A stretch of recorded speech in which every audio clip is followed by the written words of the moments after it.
Good afternoon, ladies and gentlemen. Welcome to Finger Lakes Gaming and Racetrack. At this time, please rise for the playing of our national anthem.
Seven ready for the Tuesday opener. And there they go. Smooth Tails with a quick start. Professor Dave is showing pace. Also up close is Caveradosi from the inside. Ganandigan comes away running in fourth. Two steps Lou makes a move for that spot. Lovers leaps from the rail. And Hero Tiger, the big favorite, is the last of seven. And he's a little more than 6 lengths from the front. Professor Dave and Smooth Tails. Caveradosi working into a nice tracking trip along the inside. 2.5 to find heading into the turn. 2.5 for 3 to Smooth Tails. Hero Tiger's going to have to giddy up from the far outside. Ganandigan's in the two path. And Lover's Leap is the last of all. And it's Professor Dave with the top spot. Caveradossi's beginning his bid along the inside. Smooth Tails still has the second spot. Hero Tiger with a wide journey, but he's winding up. It's Professor Dave with the lead, turning into the lane. Hero Tiger from the extreme outside continues with his run. Caveradosi not really quickening. Professor Dave, Hero Tiger, and here comes my hero. Hero Tiger to the outside at 3 to 5. Hero Tiger, maybe the public's hero at 3 to 5. Hero Tiger from, and the opener's in the books. Officially 6-2-3-1. That exacted $19.20, the trifecta. And there they go, and Preferred Outcome wins the start, but he will concede the lead to Harrison Knows. Night Escort got a much better start this afternoon. He contests the pace from the rail. In fact, he's picking it up. Night Escort claiming the top spot. Harrison Knows is second. Hey, it's Enrico Palazzo third. Preferred Outcome with 3 targets to chase. Magnificent Chrome flanks him. Tuck a buck away, a late runner, is the last of 6. Night Escort, Harrison Knows. Hey, it's Enrico Palazzo pressing 3 wide. Preferred Outcome from the inside with 3 to find. Magnificent Chrome with a much better path to the leader line from the far outside. Preferred Outcome will have to overcome some traffic with that inside positioning. Nothing yet from Tuck a buck away. Harrison Knows, Night Escort. Far outside, Magnificent Chrome. And Preferred Outcome is still looking for somewhere to go. Now tips to the far outside. Magnificent Chrome. Preferred Outcome trying to gear up. Night Escort running a big one from the inside. Harrison Knows gives way. Night Escort and Magnificent Chrome. Preferred Outcome to the stand side. Night Escort keeps on chugging. Night Escort. Omaha 100 career victories. Early double, $21. 1-3 exacta, $57.50. 1-3-2 trifecta, $34.75. 10-cent super. 1-3-2 pick 6 time. And there they go. Don't poke the cat, broke the best, doesn't want any part of the pace. From the outside is Royal Suspect. Anything possible's up close, and runabouts right there from the rail. Here comes Fire's Finale. He wants to go early. He's ready to tackle the leader. So it's Royal Suspect, and here's Fire's Finale going to turn up the pressure on him. Runabout is going to fall into a nice tracking trip along the inside. Anything possible as the 4th spot. And I'm going to Travista, Don't Poke the Cat, who broke very alertly, wanted no part of the pace. The early trailers, Nixon Joy, and there's a battle on up front. Fire's Finale right there with him. Royal Suspect, they mix it up. Look at the trip for Runabout at the 5/8, 3 off the 2 leaders. Length and a half back to Anything Possible. About 6.5 or so back to Don't Poke the Cat. Stablemate Travista. Nixon Joy joins them from the outside. 48 seconds for the half.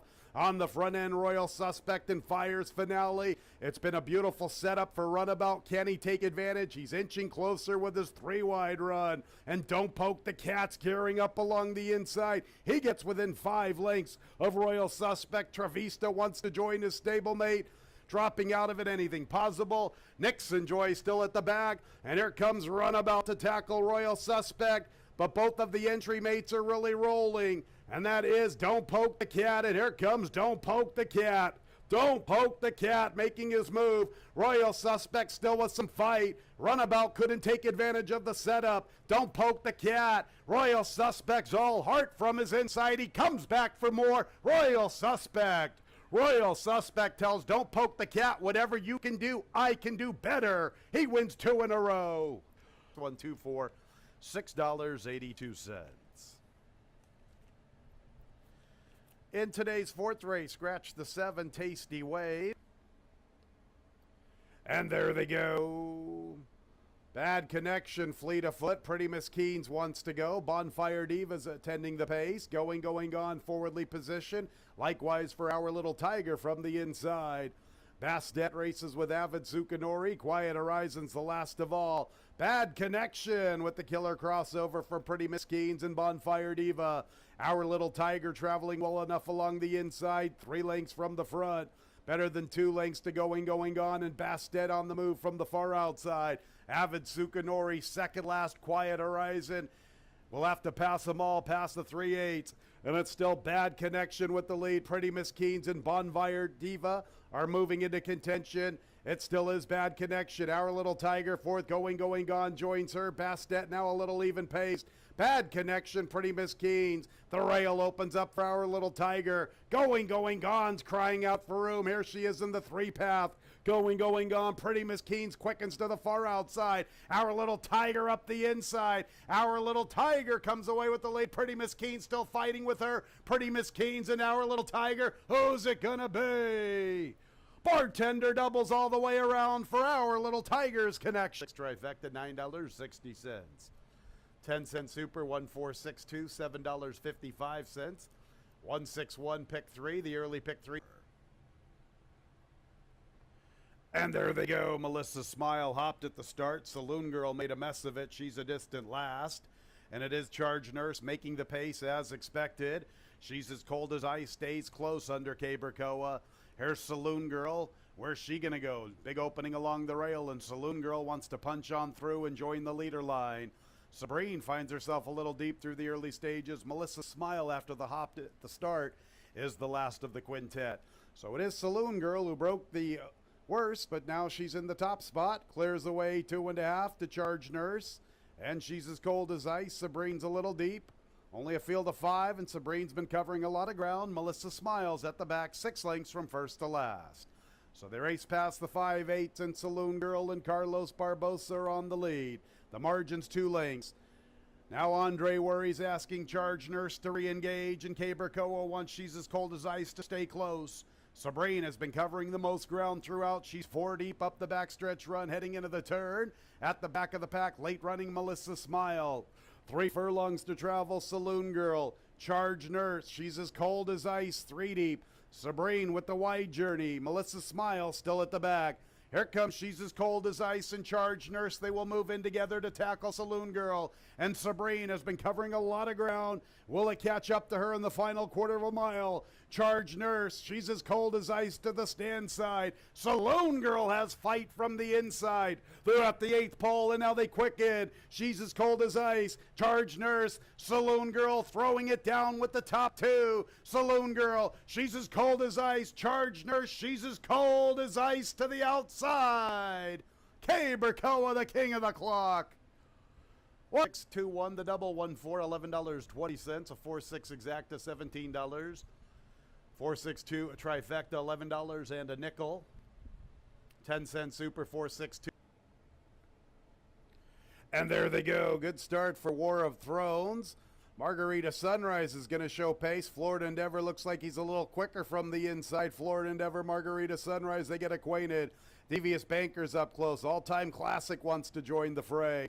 War of Thrones is in the 5th spot. Beast from the east from his outside. Your Awesome Boss from his inside. A huge checkpoint is the last of all. Florida Endeavor, All-Time Classic. Devious Bankers 3rd. Margarita Sunrise back to 4th, joined by Beast from the east. Your Awesome Boss along the inside. War of Thrones has 4 to find heading into the turn. And at the tail of the field remains a huge checkpoint. All-Time Classic. Beast from the east making a nice move. 3 deep. Florida Endeavor from the inside. War of Thrones is trying to circle rivals from the far outside. He has momentum at the quarter pole. Looks like he's going to try to save a little bit of ground inside a Beast from the east.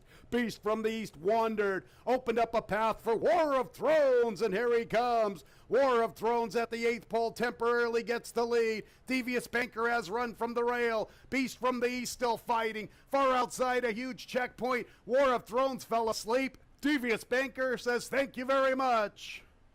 Devious Banker from LC. 3rd place went to the 6, a huge checkpoint. 4th place to the 9, Beast from the east. Race 6 is in the books. Officially 1769. And there they go. Swift Start, Honorable Lily. Pave My Way likes to show speed. Daredevil Bull on the stretch out, prominently positioned. Likewise for Lady Tufflesburg. Captivating Kara's getting the worst of it. She's 5 wide heading into the turn. Back to the top spot. Daredevil Bull, Honorable Lily are 1-2. Lady Tufflesburg's into 3rd. Pave My Way from off the pace this afternoon. Captivating Kara with the orange silks and the white blinkers. And she's 4.5 off the lead from the inside. Do What It Takes. Miss Pab splits them. The New Miami is 2nd last, and the early and distant trailer is Stay Home Mama. That's a good opening clip. 23 3/5 for Daredevil Bull on the lead. 2 lengths to Honorable Lily. Lady Tufflesburg 3rd with Pave My Way. They're 3.5 or 4 from Daredevil Bull. Break of a length and a half. The Captivating Kara getting a very wide journey. Do What It Takes saves ground. Miss Pab still in the 2 path. 4 lengths to Stay Home Mama, who got a good opening quarter to run after. Now she's beginning to strengthen her stride a bit from the back. And towards the tail, the New Miami. 47 2 for Daredevil Bull. Better than 3 lengths. Oh, Pave My Way took a bad step, and Pave My Way's out of the race. So it's Daredevil Bull and Honorable Lily still 1-2. And Stay Home Mama got that good opening quarter. She's into 3rd. Nothing yet from Captivating Kara. Daredevil Bull's the one to beat at the 3/16. Honorable Lily's been chasing her the entire trip. Stay Home Mama benefiting from that good opening quarter. She's 3rd. Maybe she'll stride into 2nd. She's no threat to Daredevil Bull. Daredevil Bull, the winner on the stretch out. Here's Stay Home Mama for 2nd. Then Honorable Lily. And checking in 4th, a big long shot. Do What It Takes. 7th race is official. 3154. The 1-3 double, $34.60. 3-1 exact at $116.50. 3-1-5. And there they go. Midnight Mindset showing pace. Gone Oasis wants to go. Sweet Tooth Sue's amongst the early leaders. And also their races long shot Shul. From the far outside is Katsura. Sly Sloan Blue Silks from the inside. Canceled Captivity runs with them. Because of the Brave is a little less than 7 from Midnight Mindset. And they've got a Pretty Miss Penny following after her Giant Bottle. And Princess Riley is the distant trailer. Midnight Mindset the speed. And chasing her Gone Oasis. Sweet Tooth Sue with 3.5 to find at the 5/16. 3 lengths to Sly Sloan, making a move for 4th. Katsura still with her, then canceled Captivity Shul because of the Brave. A Pretty Miss Penny, Giant Bottle, Princess Riley at the back. Midnight Mindset the leader. And coming after her is Sweet Tooth Sue up the inside. Gone Oasis 3rd. Sly Sloan's in the 4th spot. Midnight Mindset keeps on going up with the top spot. And here's Sweet Tooth Sue into the 2 path. Midnight Mindset. Midnight Mindset in the nightcap. Sweet Tooth Sue was 2nd. Then Gone Oasis and Sly Sloan 4th.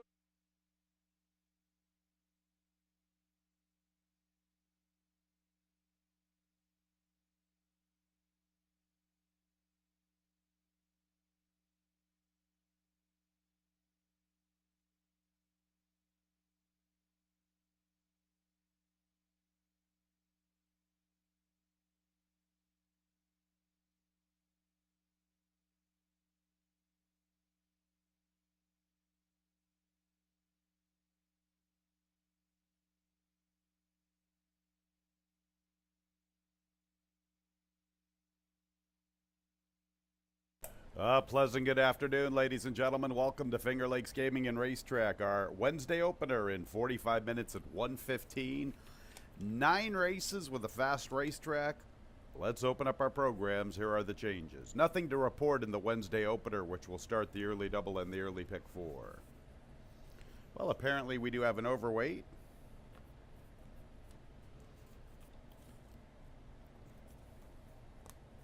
All right, let's go to the second race. So we have an overweight number 2 lockbox, 2 pounds over. All right, second race is clear of change. Early pick 3 starts in race 2. How about race 3? No changes. Race 3 starts the pick 6 on the Wednesday card. In today's fourth race, a daily double and a pick 3. The 1A, Storm Feet, 1 pound over. All right, let's go to the fifth race. Pick 5 starts in race 5. Jockey change on the 4, Tivoli Gardens to Carlos Barbosa. For Tivoli Gardens, Carlos Barbosa. Race 6 will start our late pick 4. Scratch 7, Barbara's Spirit. 7, Barbara's Spirit. Scratch from race 6. Seventh race will begin our late pick 3. An overweight on the 9. Okay, game on. 3 pounds over.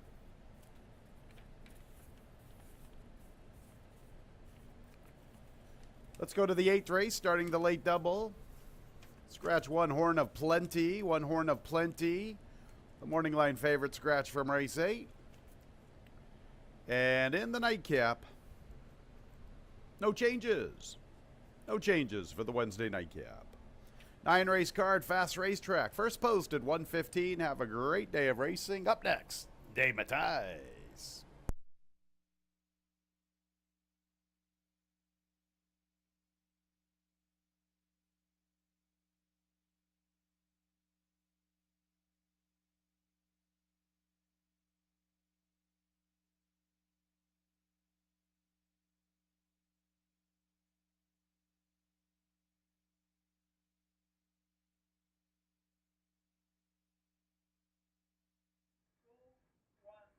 And welcome everybody to Finger Lakes Gaming and Racetrack. I'm Dave Matthijs. What a card we got today. For a Wednesday, got a couple really nice races. You look at the third race today, it's like a stakes race. I know it's only a 6-horse field, but from top to bottom, some really classy horses. You got Ladies Golden Guy, Flying Emperor, Disco Dino just pulled off that upset in the George Barker. Dr. Blarney, the Finger Lakes Legends in there. And then you got a new face in Chateau, who's a graded stakes winner in race number 3. Beta's the morning line favorite. I don't know how Beta could be the morning line favorite, but that one just looked good winning a route last time. Now we'll try 6 furlongs to get some tough horses. But really solid third allowance race that you could consider to be one of the best races of the year for a 6-horse field. Real good one.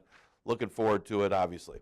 Another race to look forward to, one of our biggest of the year, the $150,000 New York Derby.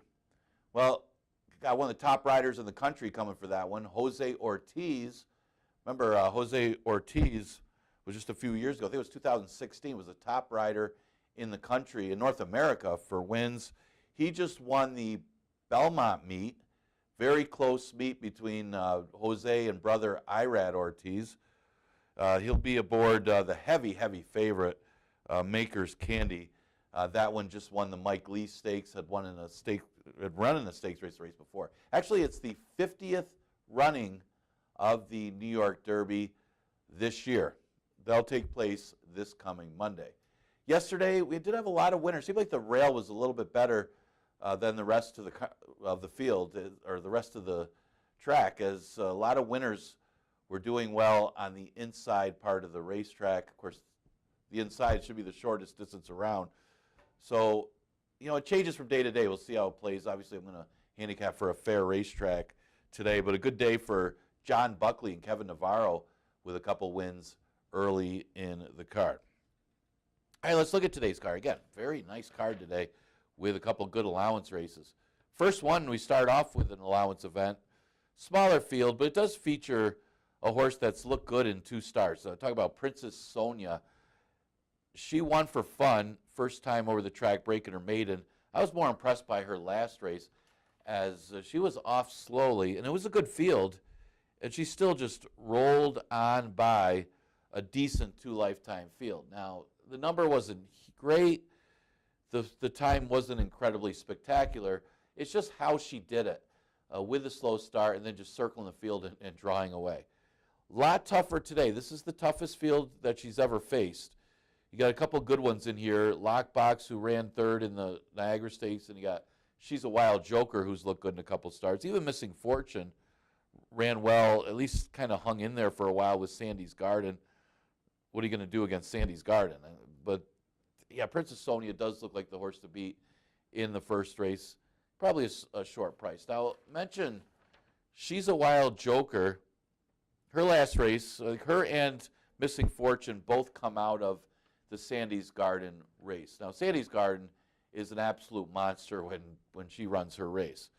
Been a little inconsistent, but this year she's come out firing with 2 consecutive victories over the track. Now, both Missing Fortune and She's a Wild Joker ran in that timed out race as well. So they're got a couple of rivals here running against a couple of good ones against each other, finishing second and third. Now, Missing Fortune has gotten the better of She's a Wild Joker in both of those starts. I think she could turn the tables, at least on Missing Fortune today. One of the advantages Missing Fortune had at least 2 starts ago against Timed Out, that was a really good inside speed day that She's a Wild Joker was up against. And then last time, Sandy's Garden kind of kept her in the race as she followed the leader a little bit while She's a Wild Joker was trying to close ground. I guess that's the difference. Both of them are running well, and both of them, if Princess Sonia runs her race, might be doing the same thing, running for second and third again. But if Princess Sonia doesn't have it, you got to think that these 2 rivals might be battling for the win instead of second and third like they have the last couple starts. Lockbox ran better last time, but it was a restricted 3-year-old filly race in the Niagara Stakes. This is a little bit tougher than that stakes race today. She also was in that race with Sandy's Garden. She finished 4th behind the other 2. So you look at it that way, the 3 rivals that ran second, third, and 4th to Sandy's Garden might be running second, third, and 4th behind Princess Sonia today if that one runs her race. And it's kind of how I see it. But it looks like you're going to have to take a short price if you're backing Princess Sonia. I already see her opening up at 1-2. I went the 5, 3, 6, and 2 in the first, not really going out on a limb in that one. Second race, an allowance race. Now where's a race other than, this is for fillies and mares that goes 5.5. You got a new face in here in Mongolian Panther. Got a couple of David Jacobson horses in the second and third, and both look awfully tough. Classy horses. And this one does have a class edge coming in here, going against mostly New York breds. This is a Kentucky bred that's running in California against much, much tougher competition. Now going in against basically all state breds. and that's the point here. I mean, these are all state breds running in state bred conditions, running against the lifetime conditions here, while Mongolian Panther is running against open claimers at Santa Anita, allowance optional claimings at Santa Anita. Just on the class relief alone, this horse should beat these. But we've seen it before. Just because they come in here with better horses, with classier horses in better races, doesn't always mean they're going to take to the track. And the numbers aren't so overwhelming that you could say, she's going to win. But she does have a big edge on this field. Has a win at the distance in the past, 3 wins all on the dirt, even though she's running against different surfaces. She's going to be tough. The main rival looks like True Empress, and why you got to use True Empress is she kind of gave 'Cause You're Pretty. It looked like she at least gave her a little bit of a good chase last race. I mean, she wasn't going to beat 'Cause You're Pretty, but at least she kind of was the best of the rest.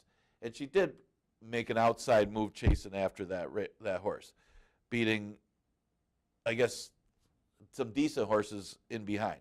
Well, 'Cause You're Pretty's not in this race. Kind of like the first race where he was talking about the Sandy's Garden race. All those horses coming out of the Sandy's Garden race, now they got to run against Princess Sonia. Well, True Empress comes out of the 'Cause You're Pretty race, and now she's got to chase after a good one in Mongolian Panther. Well, she's not going to be chasing after her because that one's more of a stalker, make a run type, where you got to think Queen's Dancer is going to be the speed from the rail along with Busted Credit. Maybe True Empress can outclose Mongolian Panther in this one. Not if that one runs a race, though.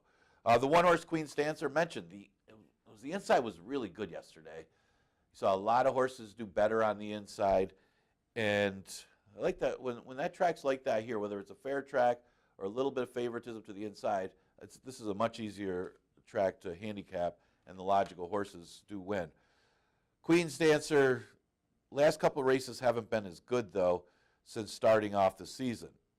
Well, she ran into a good one that was just sharp, guns blazing, that ran well fresh. She hasn't been able to repeat it, but she ran well fresh. Last race, yeah, she just stopped badly in there, just couldn't get out to a clear lead, and that was the problem. I mean, she did not show her customary speed in that 6 furlong race. Well, she gets a break and some bullet works since that race, worked at least one bullet work in the slop for Queen's Dancer. Maybe that's what she needed, a little bit of a break, a little bit of a sharpening. It was the Dan Conway move. When they're not running as well, give them a little break and put a couple bullets in them, and this one does have a bullet in her. So I could see her, if the track's like yesterday, if she can hold the rail and get the lead, and she needs the lead. So if she can get out there to the lead over Busted Credit, she's going to be tough in here. But again, you got a couple of good ones in Mongolian Panther and True Empress that she's got to hold off. Amazing Dottie, maybe more of a stalk and make a run trip could put her there. Didn't like the tactics last time as she sent and faded. Yeah, you're not going to beat these horses, especially with Queen's Dancers inside you, if you're going to send against that horse. I mean, she did beat Small Pebbles, but she beat Small Pebbles when she stalked and made a run at Small Pebbles, and Small Pebbles kind of got pressed into defeat that day. Yeah, she was, I don't know why. I know there wasn't a lot of pace in the race last time, but this horse doesn't want to be on the lead. She wants to stalk and make a run, and maybe that's what she'll do today. Another one that has a shot in race number 2, 3-7-1-2 in this race, in the second race. Now we get to the third, best race on the card by far. It's like a stakes race. You got the George Barker winner in here, Disco Dino, Ladies Golden Guy, who was so good last year and even good this year. I mean, the horse had trouble in the Barker, actually got bothered in the Barker trying to come up the inside, or may have won that race. And then actually, considering the distance last time, and that's not Ladies Golden Guy's best distance, he ran a solid second, just couldn't, he made the move and then just kind of flattened out at the end. Maybe he's got that one run at the route, but he's obviously better going 6 furlongs. I was going to take Ladies Golden Guy, but we got a new face in here. I mean, Chateau, how am I going to pick against a horse that's won a graded stakes coming to Finger Lakes? How do you do it? Horse won the Tom Fool Stakes back in 2021, came back and ran in the Tom Fool again last year and ran second. Now, Chateau tried the Tom Fool graded stakes again this year, but, that Lasix-free race, it was Lasix-free, and he caught a muddy racetrack that day in New York. So you can make an excuse for him that he just didn't run his best race against a really tough graded stakes field. Now, I like the fact that he ran okay to be third last time. He's got good early speed, maybe the speed of the speed here, inside of Flying Emperor, outside of Disco Dino. Maybe he just shoots out to the front end and outduels him. I mean, you're talking about a horse that's made over $700,000 in his career. I know we got some good, tough allowance horses, stakes-type horses here at Finger Lakes, but they haven't run against the horses that Chateau has run against. I don't know how this horse can be 6-1, to be honest with you, but it's that contentious of a field. I mean, from top to bottom, you can't really eliminate anybody, say they have no chance in here. Disco Dino just beat these horses. Dr. Blarney is a 27-time winner, and I didn't even use the horse at the top 3 or 4. So it's just they're not graded stakes horse like Chateau is. I'm going to go with him on top.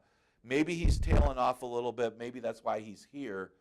But class-wise, he's got to be better than these horses. I mentioned Ladies Golden Guy, and he looked sharp to start off the season. He was lone speed in there, as Alejandro didn't really have his speed off the break. Then had trouble in that George Barker. I mean, he stalked to try to make a run, and he did get bothered in that race, and that's why he didn't win. He was a beaten favorite that day, but had a lot to do with the trip too. Last race, he got beat by Beta. I don't know how the heck that this horse could be the favorite in that race over Beta and others. Going long, as he's unproven going long, and he absolutely ran huge, considering it's not his best distance. He's not bred to go long, and he still ran second. It was only because maybe the move was a little bit early. Yeah, maybe not. Maybe Beta's just better going long than Lady's Golden Guy. Now, let's face it. Lady's Golden Guy is better than Beta going short. Beta's better than Lady's Golden Guy going long. That's the difference here, and Lady's Golden Guy I'm going to use for second. Flying Emperor I can't leave out of the top three. Horse has never been out of the top three at Finger Lakes. Only the one time when he got left badly. I think it hasn't been out of the top two at Finger Lakes, except for the time that he got off slow against Cajun Casanova. I mean, he stumbled in that race really bad coming out of the gate and wasn't able to overcome it. Since then, he ran second in the Barker, just missed, and then last time, he beat a much easier field, but he does come off a victory. And how do you leave Flying Emperor out of the top three? Can't. Just simply can't. I got to use him third. And even as tough as this race is. Now, the George Barker winner, Disco Dino, that was his first start off the layoff. How good is Disco Dino, or did he just run well fresh? I guess that's what you got to think about here in a race that it is that tough, where you're talking about less than a length separates in all these horses in talent, with the exception of Chateau, if Chateau runs his race. They don't always do that coming in here for the first time at Finger Lakes. So this will be the first time ever running at Finger Lakes. But Ladies Golden Guy has home court advantage. I wanted to go with that one, but when I looked the fact that Chateau has made so much money and is a former graded stakes winner, how do you go against that? I don't. Fourth race, a 5,000 claimer going a distance of 1.70 miles. I did take a couple drop downs in here. I mean, you're talking about $5,000 horses in this race. And then you got horses like 8 Weeks Long, who has been running against tougher allowance type horses at Tampa with Gallardo aboard. And then you got Benchwalk. I mean, he's been lower claimers before, but Benchwalk ran third to Jitter Juice just a couple starts back. Jitter Juice would be 1-9 in here.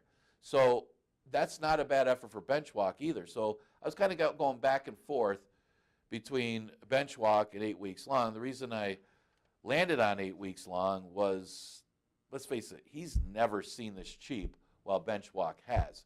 And that could be the difference. Got the weight off with Melissa Iorio. I think the only concern would be the lack of activity, as far as competitive activity, since April when he last ran at Tampa. So a few months away from the race, a 3-month layoff for 8 Weeks Long. But 3-week layoff, and he's in against $5,000 claimers at Finger Lakes and non-winners of. Both his wins were on the dirt, even though he's had some numbers success on the turf. They've tried the turf and the dirt with him, and he's run decently on both surfaces. He's running against 5,000 claimers on the dirt at Finger Lakes. He should win. Although the layoff could be a little bit of a concern coming off the few months. That might be where the downfall of 8 Weeks Long would be. Other than that, he looks awfully tough against these bottom claimers. The one horse, Benchwalk, again, only getting beat by a few lengths of Jitter Juice makes him automatically a player here.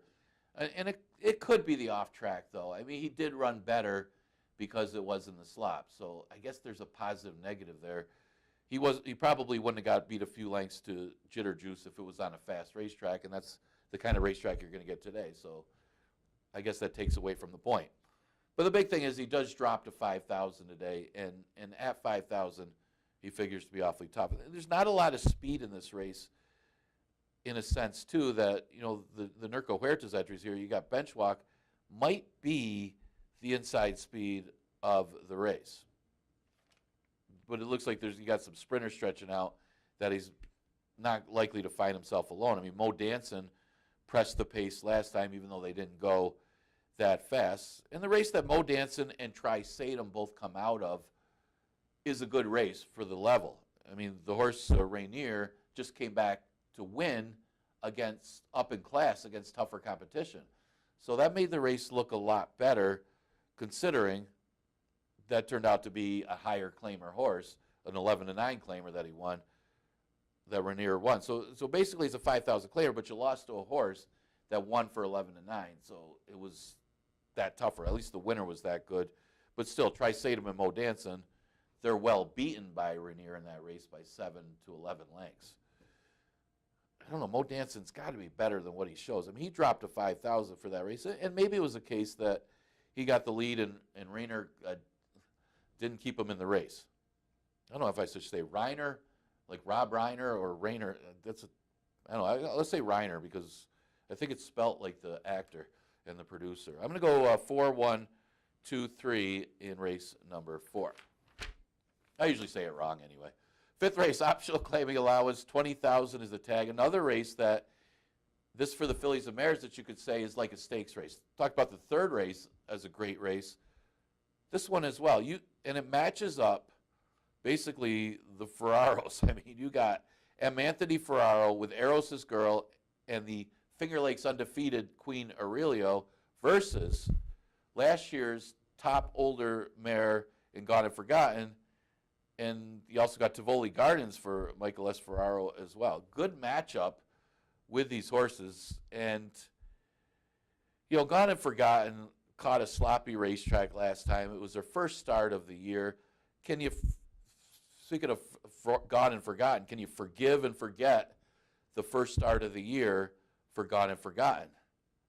I'm gonna. I mean, the horse looked like she was spinning her wheels a little bit, trying to close, while No Chalk got an absolute, I know No Chalk stumbled a little bit, but she got an absolute dream trip up the inside as the speed didn't go. I think it was, I don't know if it was the Rachel Sells horse that was supposed to be the speed, broke to the front, but No Chalk took over the lead, just zipping up the inside, and it was race over from there. And it was the way the track was playing, the way the pace flow went on that sloppy track, and Gone and Forgotten, trying to close ground, wasn't able to do so.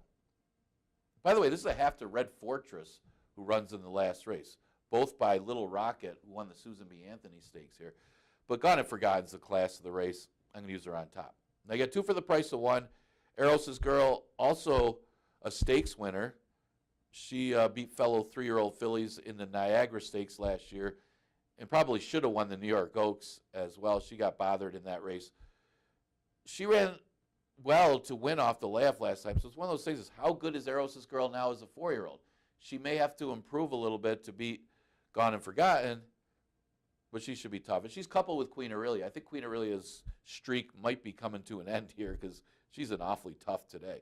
She went through conditions last year and then won off the laugh against a much easier field last time. But she is a perfect 6 for 6 at Finger Lakes. She's going to put it on the line today. I mean, if Eros' Girl wins, that doesn't count for her to be 7 for 7. You might be 7 for 7 at Finger Lakes gambling on her because you get the stablemate or the entry mate, but it might be a tougher spot for her. But who knows? I mean, how do you say anything against a horse that's undefeated at a certain track? You talk about a horse for a course. That's Queen Aurelia. I'll go with a 5, No Chalk for third. I don't think she'll get the same kind of trip and racetrack she did last time. She benefited not only from the off track, but also from the trip that she got. Yeah, stumbled at the start. So what? She couldn't have had it any easier. Good job by Oscar Gomez. What can you say? I mean, Oscar Gomez, after the stumble, put her in position to win. That inside was open. The pace didn't really go. She took over the lead, and it was, from there, one easy. She'll have to probably earn it a little more today. As Gone and Forgotten, expect that one to be sharper. And then you got the presence of Eros' Girl. Going to go with a 3-1-5-2 in this race. Is timed out, steps up, but she's been against allowance horses before. This is tougher, though. Sixth race, we scratched the 7. Barbara Spirit. It's a 5,000 maiden claimer going to mile 70. I hope I get a price on this horse. I mean, I got 5-1 morning line on Don't Annoy Me. Looks like it's got the speed from the rail. If the rail's as good as yesterday, that makes this horse tough. I'm looking at the Penn National race where she ran a solid third against 10,000 3-and-up maiden claimers there. Now she's facing a really soft group, trying to put it nicely, of 5,000 maidens going around here. This is easier than what she's been facing. The only thing that don't annoy me, and I think this is the one knock, she's not really bred for the route. At least one of her better races was a mile and 16th where she ran third, but that might have been a case where maybe she would have won if she was bred for the route. Looks like she took over the lead and couldn't get the distance. But it was a better field. The winner came back against winners to win. And, it may not matter. I always say that. Even if you're not bred to go long here at Finger Lakes, you tend to get easier fields, easier competition when you do stretch out. So if you can go long at all, you could still win for 5,000. And I think that's going to be the case here, where she catches a weak group, and I'm going to go with Don't Annoy Me, a 5-1 morning line for my top choice on the drop in class. The two and the 5 come out of the same race, Do War, Diddy Diddy, and Sunshine Girl.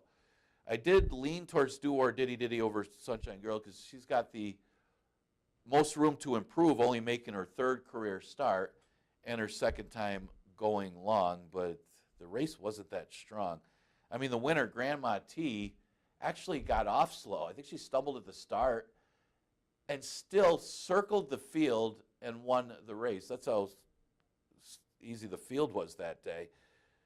Honorable I got off slow, too. I mean, she didn't have a great trip either. Of course, that doesn't say much for Do Or Diddy Diddy and Sunshine Girl. Now, Sunshine Girl was the pace setter that day. I don't know if she's going to be able to make the lead today with Don't Annoy Me inside her.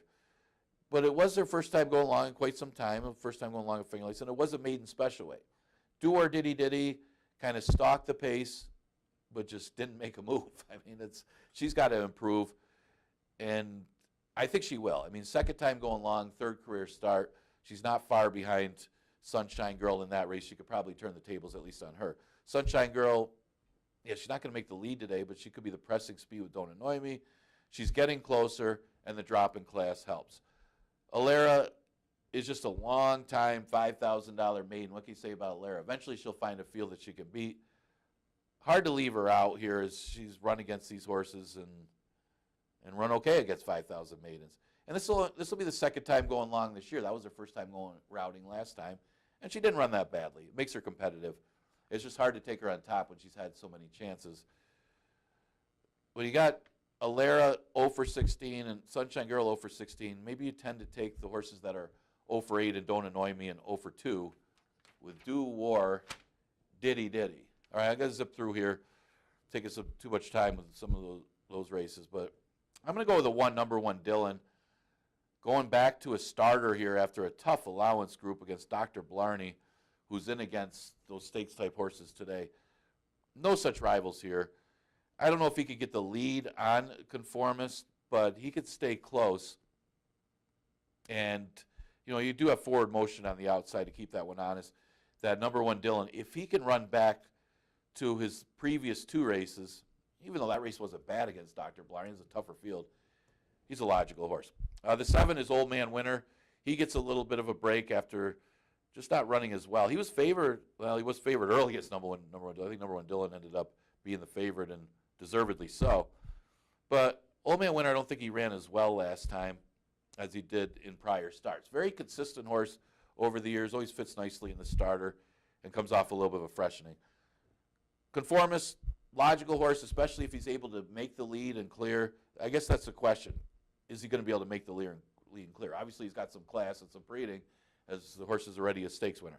And I'll go with the 2, Prepare for Glory. I don't think you're going to get 15-1 on Prepare for Glory. Gave number one Dillon a run that day. Number one Dillon opened up the lead. Prepare for Glory did make a run. He's only a length beaten by number one Dillon. Number one Dillon's going to be one of the favorites. Prepare for Glory is 15-1 morning line. At least he was underneath in there. 8th race, scratch the 1. Horn of Plenty. I liked Victory Built last time, but I thought he was going to shake loose. I don't know if that's going to be the case today with New York Anthem in the race. And that's the difference today. And Breaking Stones was up against it when that's who probably got the worst of it. Not only did Victory Bill, I mean, Victory Bill got the worst of it because he probably would have won the race the way the track was playing. Speed was good the second half of the card. Well, with that said, speed being good the second half of the card, Victory Bill got off slow. And it was little Matty Brown and Writer's Regret on a track that was favoring speed the second half of the card, who kind of got out there running 1-2 around the racetrack, and that's where they finished. Breaking Stones was unable to make up the ground on a slow pace for that field with Victory Bill getting off bad and them not being able to back up on that track. So Breaking Stones, give him another chance today, got him on top. New York Anthem's the inside speed. See if he can beat Victory Bill to the lead. Then you got the 4, the Institute. You got to expect him to improve, second start off the layoff. And then, of course, Victory Bill, if he breaks better and he can get the lead over New York Anthem, he's going to be tough. But having that one inside him, that's good for him to know, at least you have some decisions to make, and you got the weight advantage. But New York Anthem's, the presence of that one's going to hurt the chances of Victory Bill. All right, last race. 11-9 claimer going a distance of 6 furlongs. Got a couple horses coming out of that race with Coach BBB where the horse took a right turn. I am going to go with Red Fortress, though. I mean, this horse takes a drop in class. Again, a half to Gone and Forgotten, mentioned that one earlier. And I think the class relief is going to help. I know that wasn't the strongest of allowance fields, but it was his first start off the layoff. Second start off the layoff is in for a tag. I'm going to go with Red Fortress on top. The 8 going to be dancing. The question is going to be pacing here. Going to be dancing, got the lead from the inside post last time. Can he get the lead from the outside post today going 6 furlongs? If he does, that makes him a strong player because there's a lack of pace in here. I know Coach P has some tactical speed, and so does North Coast from the inside, but going to be dancing, at least is the one that's shown the true natural speed. The 6 Noble Journey, this one ran 3rd last time. Now, he wasn't involved in the horse taking the right turn. He actually stumbled before that, but that kind of hurt his chances. He made a move and got blocked in that race, so he did have a troubled trip on that sloppy racetrack, so hard not to see him in the top 3 or 4. Klingman did get bothered in that race, so it's almost like a race you could draw a line through for Klingman because he was bothered early and taken out of the race. Problem with Klingman is, number 1, he's better on an off track. Number 2, he's a deep closer in a race that doesn't have a lot of speed. So I went with the 4-8-6-2 in today's last race. Enjoy today's card. 9 of them today. Couple really nice races. You got Gone and Forgotten, and then you got Ladies Golden Guy and others in the race for the boys. Couple stakes caliber fields. We are going to be dark the next few days, and then our next live racing day will be Monday. We got the New York Derby, one of the biggest races of the season. Post time for Monday is going to be at 1:15, and I'll see you then.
Fillies and mares.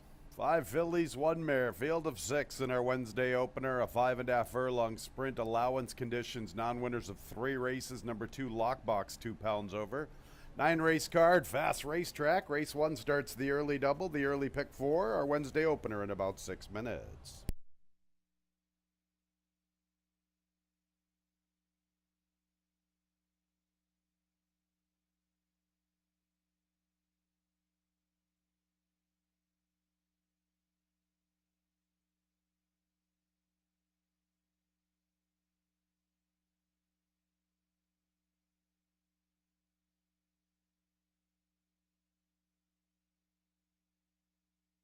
Here's the field. Number 1, Sweet Invasion, Michael Davila Jr. 2 is Lockbox, Giovanni Paredes. Next will be number 3, She's a Wild Joker, Jackie Davis. 4 is Thin Legs, Andre Worry, stablemate to the 1, Sweet Invasion, 1 and 4 conditioned by Jim Aquilano. 5 is Princess Sonia, the big favorite at 4 to 5, the lone mare, as the services of Luis Perez. 4 to 5 in the wagering. And here's the 6, Missing Fortune, Cabercoa. Those are the fillies and mares for our Wednesday opener. Post time in about 5 minutes.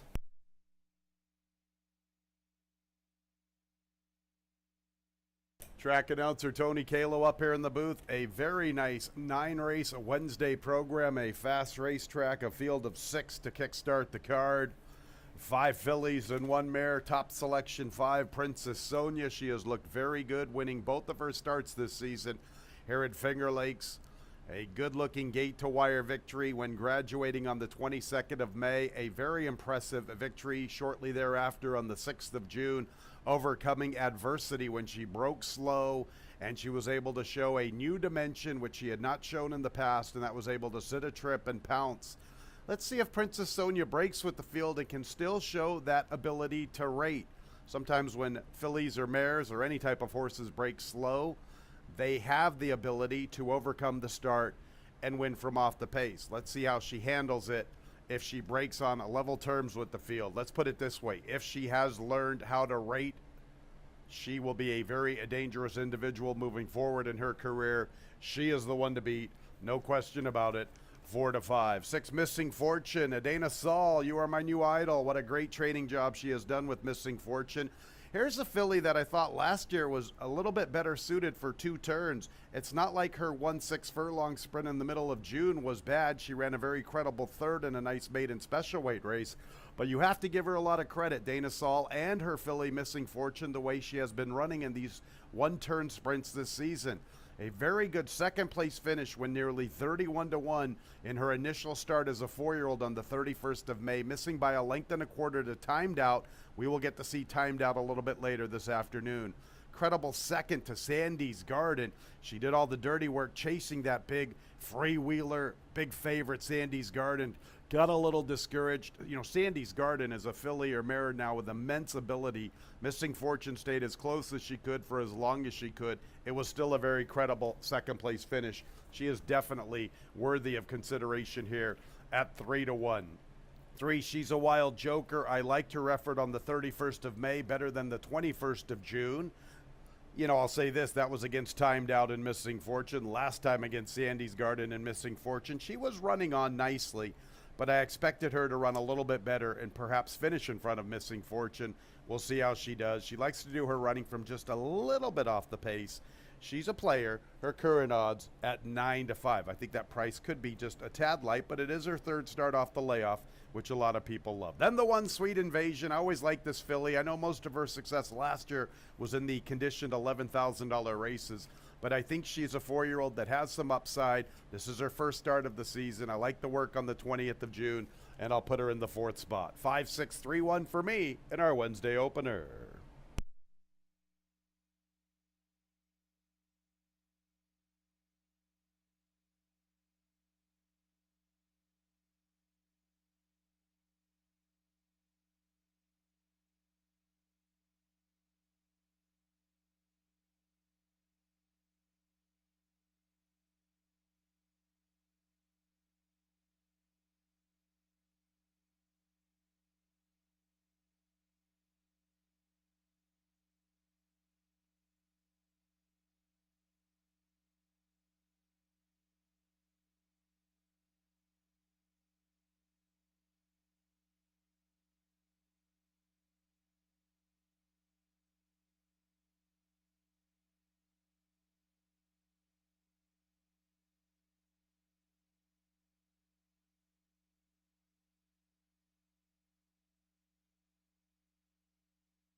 1 minute, post time in a minute.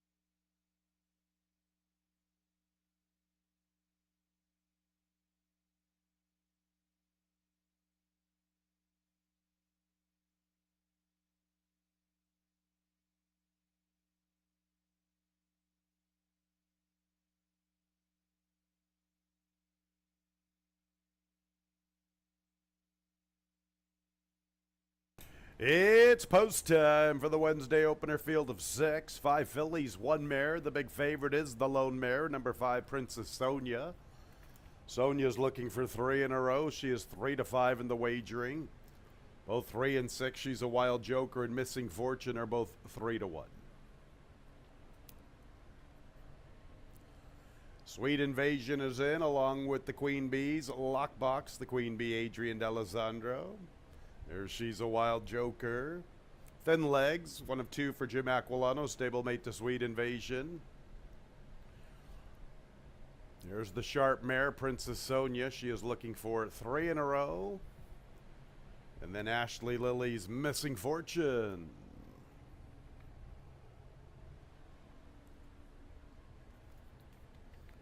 Ready to kickstart the Wednesday card. And there they go, Princess Sonia towards the tail of the field. Thin Legs and Missing Fortune begin the best. She's a Wild Joker third outside of a lockbox. Princess Sonia joins them from the far outside, 4 lengths from the front. Sweet Invasion is the last of 6. Thin Legs, 12-1 on the board right now, has the lead a length to Missing Fortune, traveling well enough. Lockbox vying for third with both She's a Wild Joker and Princess Sonia in the clear. 3 deep at the 3/8, 2.5 off the lead as up goes Missing Fortune. Sweet Invasion still the last of 6. So Missing Fortune has the lead. Princess Sonia comes with her wide run. Thin Legs still in the second spot. Missing Fortune, the one to beat in the Wednesday opener, traveling beautifully, turning for home. Princess Sonia's deep off the turn. From the inside is Thin Legs. Behind them, She's a Wild Joker. Missing Fortune, strutting her stuff past the 8th pole, and she kicks clear. Thin Legs outrunning her odds. Then She's a Wild Joker. Not today for Princess Sonia. A big effort from Missing Fortune. Missing Fortune much the best. She's a Wild Joker maybe up for second, tagging Thin Legs late. There will be a photo for that second spot. Not today for Princess Sonia. She could only manage 4th.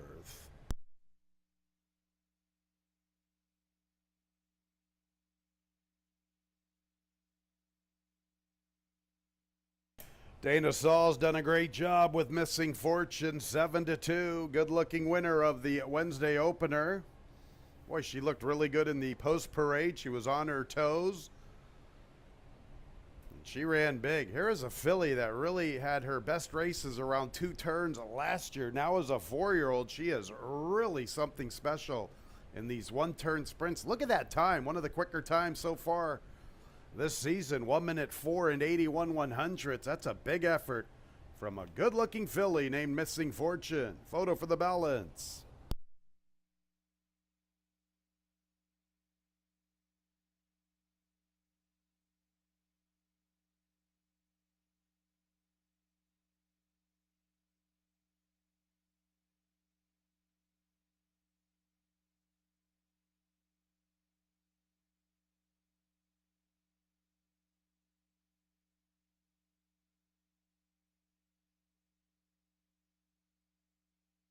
Three, She's a Wild Joker is up for second. Third place to the 4, Thin Legs. Fourth place to the 5, Princess Sonia.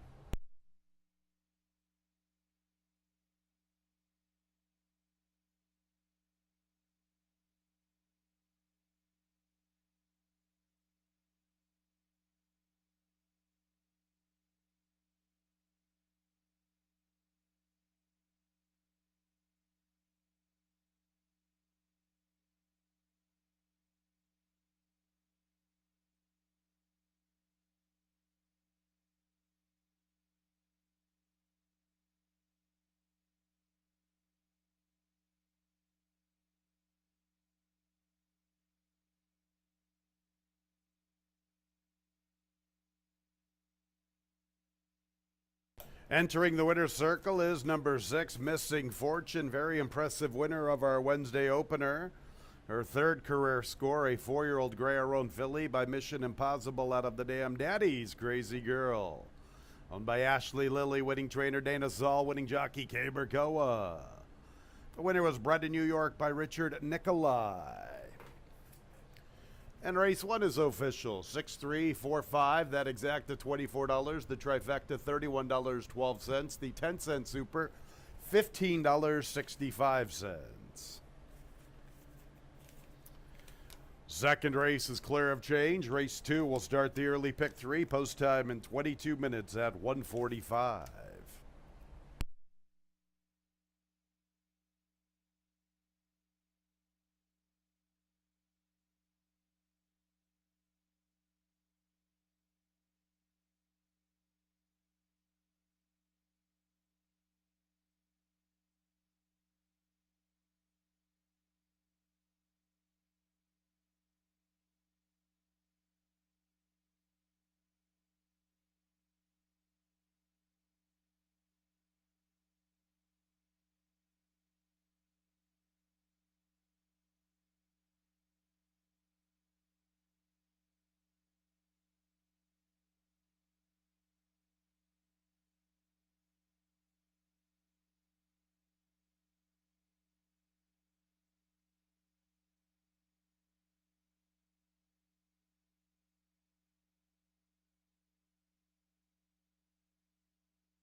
A big Finger Lakes happy birthday shout out to Andy Lowry. Happy birthday, Andy. Thank you for spending your birthday right here with us at Finger Lakes Gaming and Racetrack.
In the paddock 4, race number 2, and a really big effort by Missing Fortune, Kiberkoa, and for trainer Dana Saul. What a good job she's done with Missing Fortune. That's 2 seconds and a first, and that's after running against Sandy's Garden. She gets the victory today.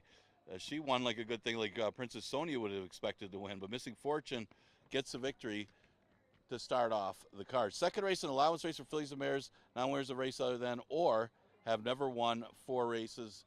And look at the board right now, some early money for the 3 Mongolian Panthers. David Jacobs has got a couple good ones in here in the second race and the third race. Mongolian Panther hit the board the last couple starts at Santa Anita against starter competition in those races. Much tougher than what she'll face against this condition, against these New York breds. A couple of those races were a mile, but she does have a win going 5.5, and she has multiple wins sprinting. So Mongolian Panther, an obvious contender just based on company kept. The 7 is Time Empress. Good effort by Time Empress considering who she ran against last time. 'Cause You're Pretty, obviously she's going to be a stakes horse. She's just been unbeaten here at Finger Lakes and looked good again in that race. True Empress did give her a little bit of a chase on the outside before 'Cause You're Pretty drew away. So obviously she was the best of the rest. It was lengths back to the third place horse. Granted, it was only a 4-horse field and she really was not a threat to win the race. But the fact that she chased such a good one and still held second means something, especially coming off a little bit of a layoff in her first start at Finger Lakes. The 1 horse is Queen's Dancer. She appears to be the inside speed of the race. You figure Busted Credit to show some speed too, but that one's off a layoff since October. Queen's Dancer not really able to get the lead last time. Looked like she was going to be the main speed of the race, but she was unable to really show her customary speed that day. Shortens up to 5.5, and that could help Queen's Dancer draw on the rail. If she could get the lead here and in reasonable fractions at 5.5, she's definitely dangerous. She has the talent. She's currently at odds of 9-2. Well, those are some of the horses I liked in race number 2. Exact to try Super Daily Double, and pick 3 starts in here.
Coming onto the track for the second race.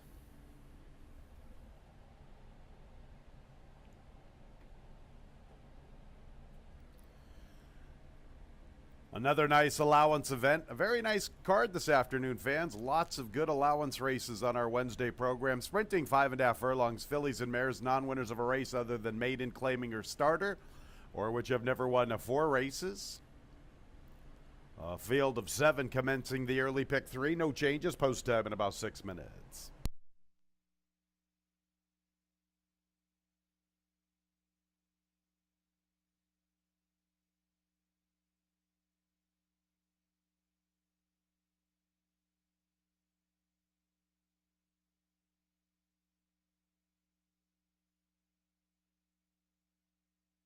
Here's the field. Number 1, Queen's Dancer, Jackie Davis. 2 is Amazing Dottie, John Davila Jr. Next will be the big favorite, number 3, Mongolian Panther, Andre Worry, 4-5 on the board. 4 is Flattery's Music, Oscar Gomez. Next will be the 5, Left Leaning Lucy, Jeremias Flores. Stablemate 6, Busted Credit, Joel Cruz. 5 and 6 trained by Paul Barrow. The 7 is True Empress with Luis Perez. Those are the fillies and mares in race 2. Post time in about 5 minutes.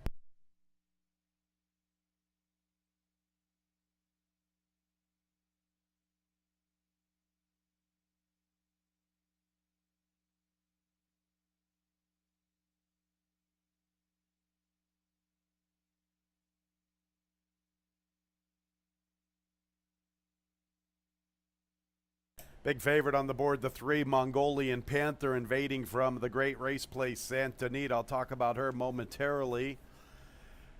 I'm hoping that Queen's Dancer can find the form that made her pretty solid in September and October last year. She won that allowance N2L by an authoritative 5 lengths. That race was so good, her connection stepped her right up against 3-year-olds and up in the Arctic Queen, and she ran a bang-up race, missing by a length and a half to the top filly and mare last year, Gone and Forgotten, who we're going to see coming up here in a couple of races.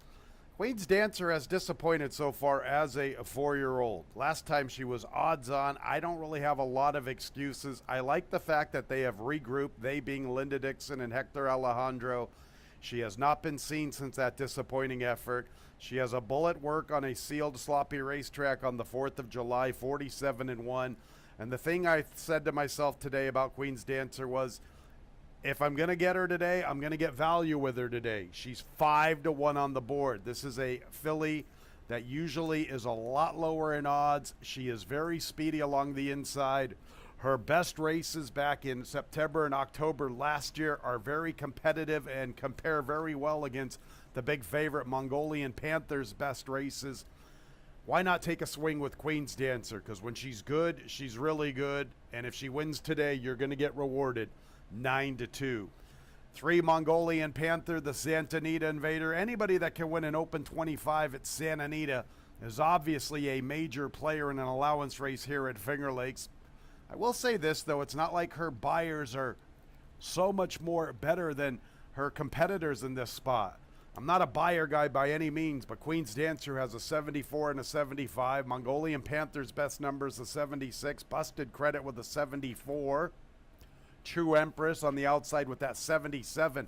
A lot of times you'll get these New York invaders, and in this case, a Southern California invader with superior speed figures and buyer speed figures to the rivals, that it's a no-brainer that they're going to be odds-on favorites.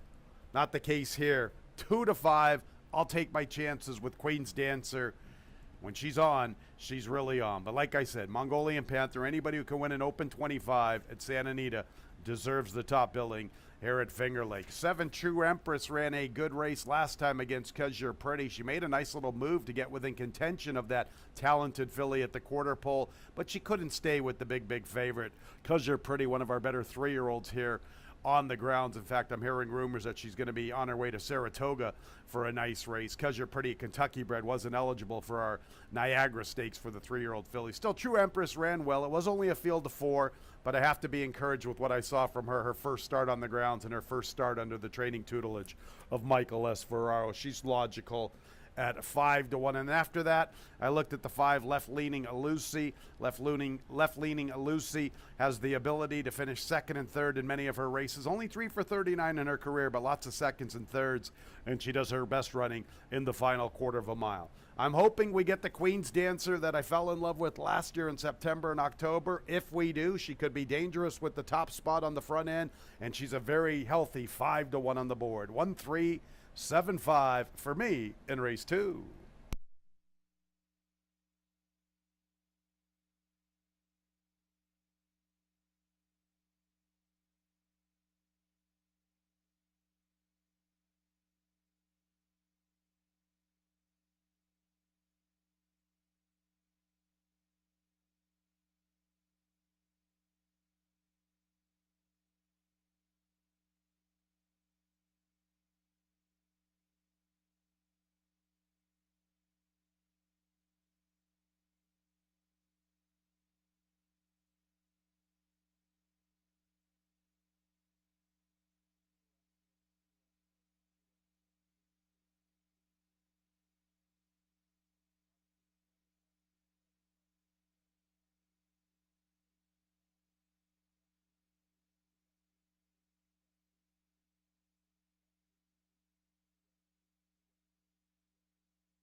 About a minute until post time.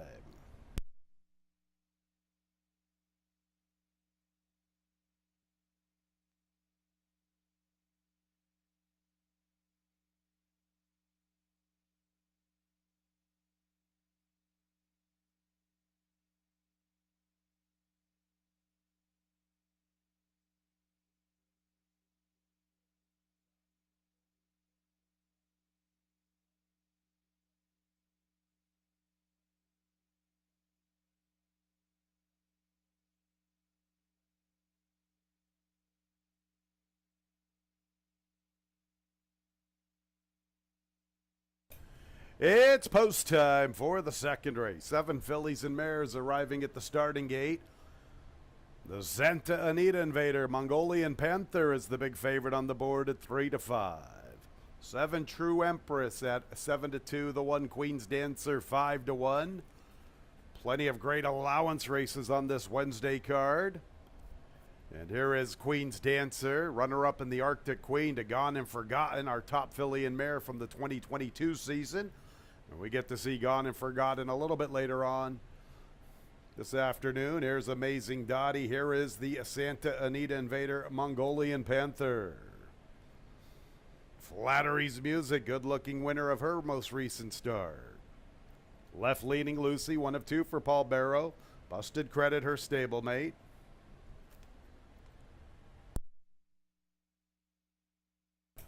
And True Empress will be the last of 7 to the outside. Early pick 3 time.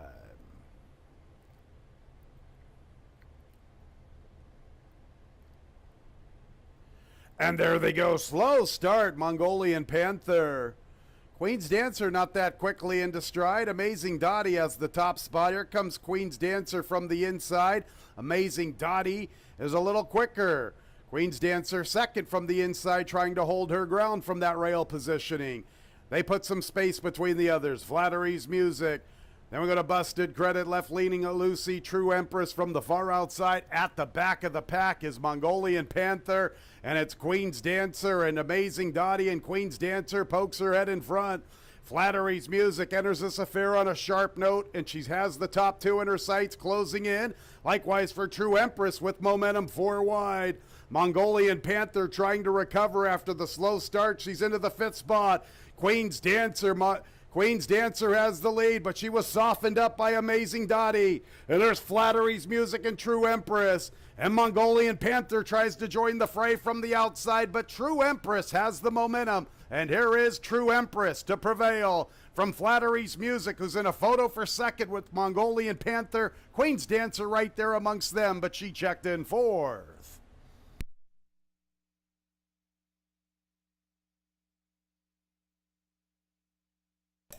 1 minute 5 and 87 100ths. Race changed drastically right at the start when Mongolian Panther stumbled badly. It was a slow start for her, compromising all of her chances.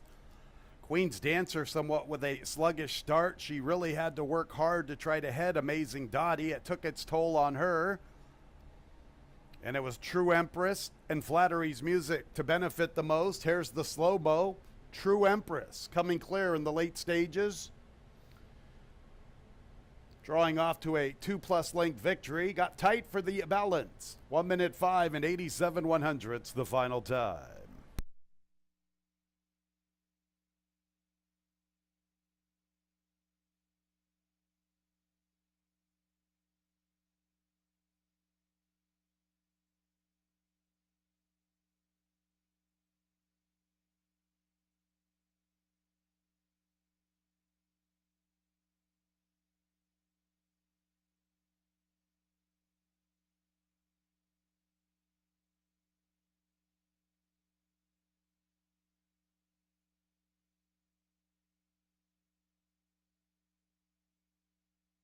Second place 4, Flattery's Music at that big price.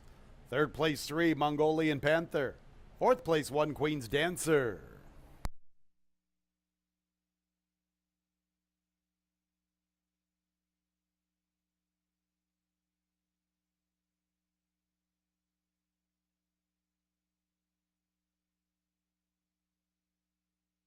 True Empress is in the winner's circle.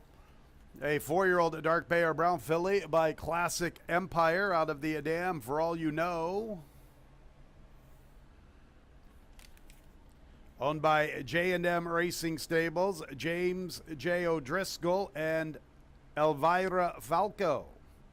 Winning trainer Michael S. Ferraro, winning jockey Luis Perez. The winner was bred in New York by Magnolia Mares LLC.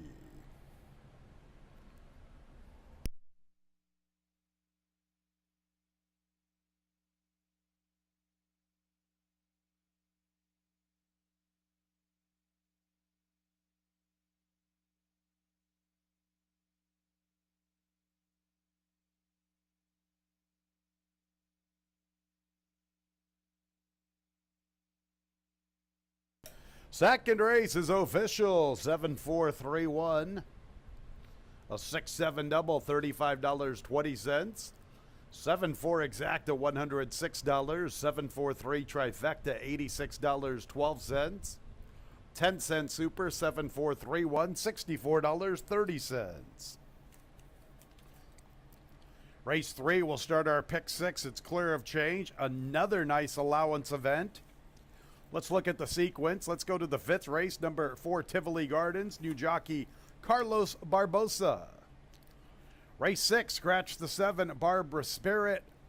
And in the 8th race, scratch number 1, Horn of Plenty. Our Wednesday pick 6 in 22 minutes at 2:15. Join us this Monday for the 50th running of the New York Derby. Mike Maker and Jose Ortiz coming to town with the favorite. The New York Derby this Monday, the 50th running, 1:15 first post. Don't forget, fans, if you're part of our Club 50 promotion, you can get a free program. Simply show your player extras card at the program stand on the mezzanine level. That's every Wednesday here at Finger Lakes for your complimentary program.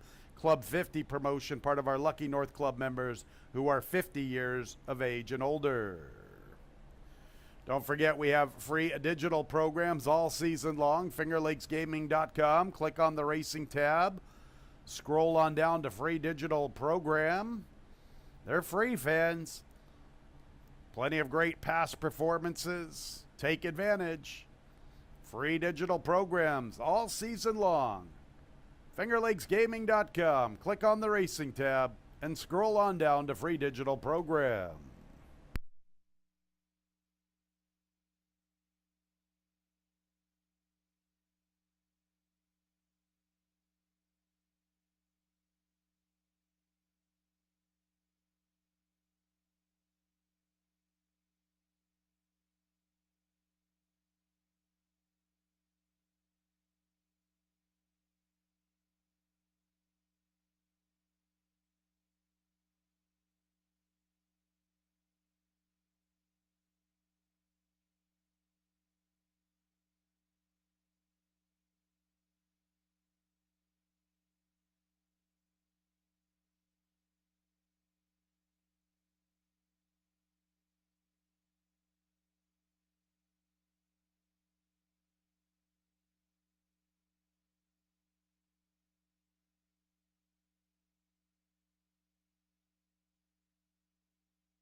in the paddock for race number 3.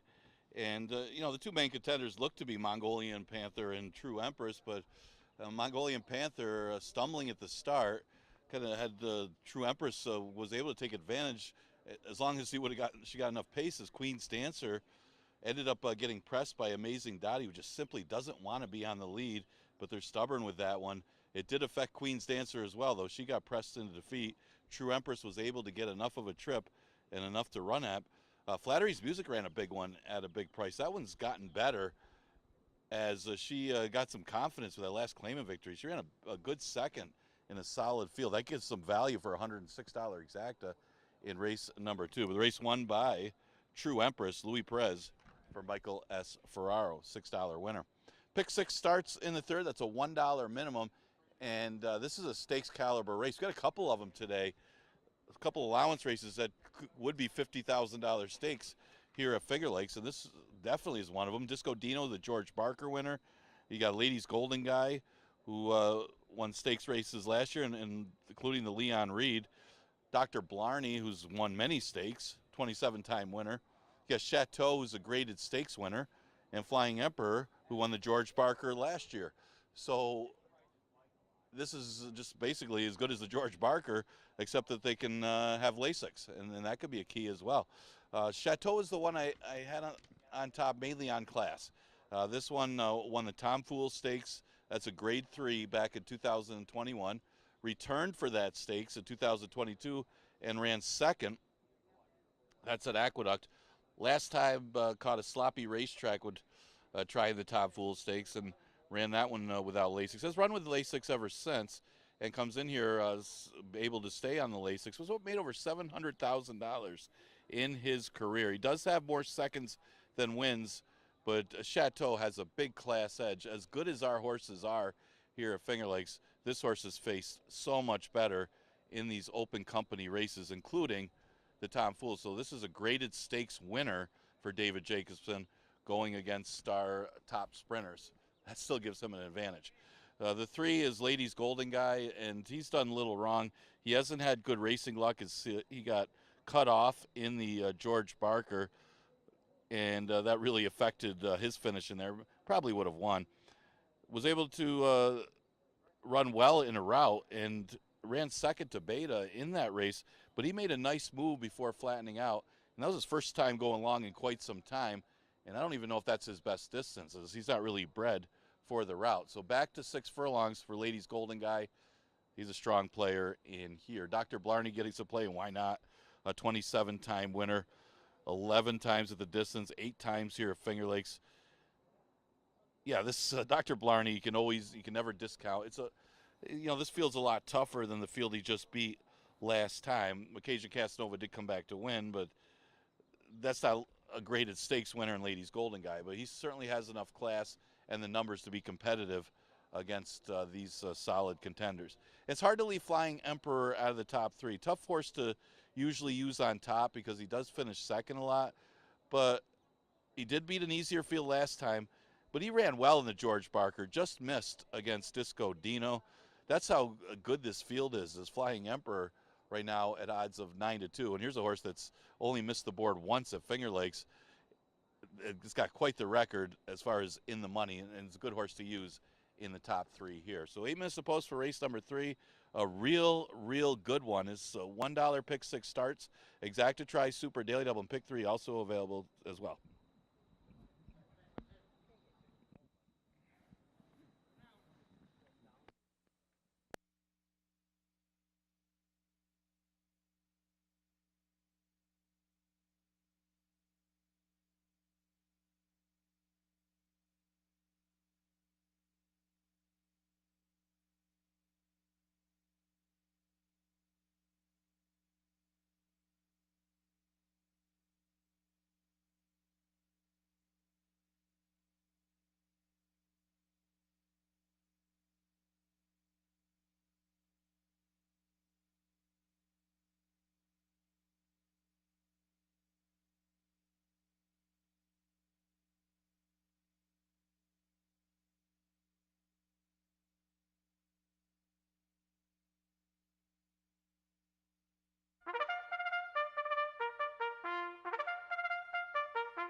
Coming onto the track for the Wednesday featured event, a 6-furlong allowance event. The best sprinters on the grounds. 3-year-olds and up now, winners of 2 races since January 12th. They're non-winners of 4 races. Their optional claiming price of $20,000. Our third race is clear of change. The Wednesday feature will start the Wednesday Pick 6 post time in about 5 minutes.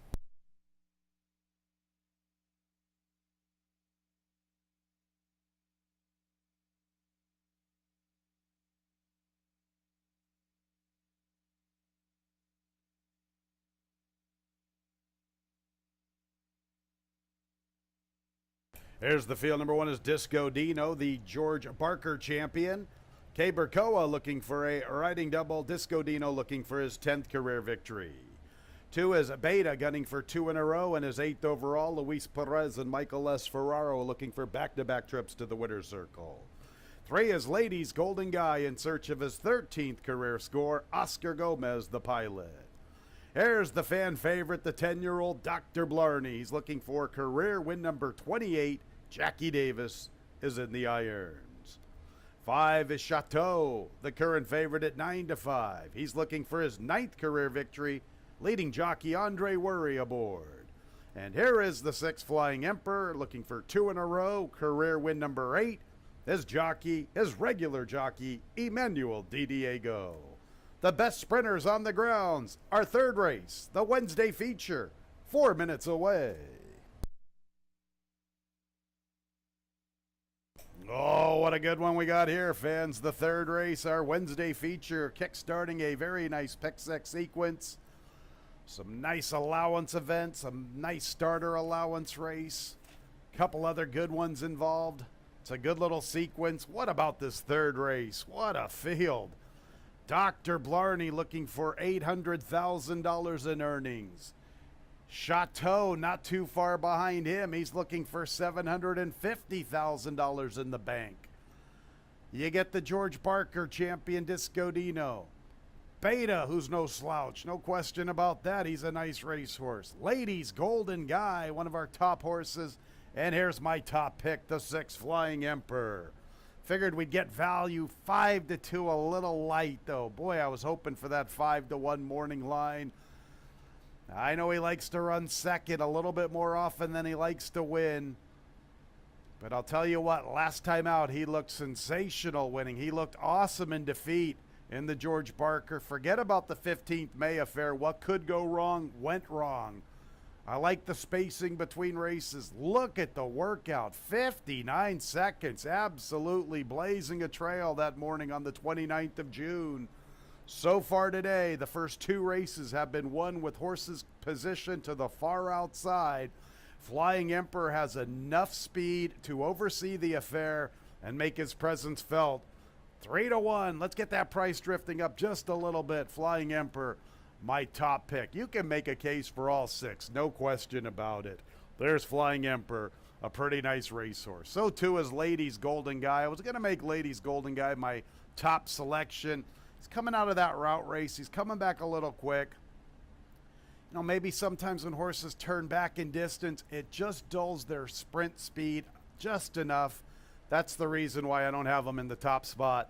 He's a heck of a horse, though, no question about it. He's looking for his 13th career score, Ladies Golden Guy, at 7-2. Disco Dino getting no love, 11-1. Come on, everybody. He's the George Barker champion. On his best day, he's good enough to run with anybody. 9 for 27. He wins at 33% in his career. He's just under 2 bills in earnings. He's a heck of a racehorse. 11-1's a pretty nice price with Kay Burkoa. For Dr. Blarney, looking for his 28th career victory. He just beat Cajun Casanova and Banyan Breeze. They came back and ran 1-2 the other day in that condition. Dr. Blarney, what can you say? He's a fan favorite. You got to love the 10-year-old. Chateau comes to Finger Lakes for the first time. I did notice the front bandages are on this afternoon.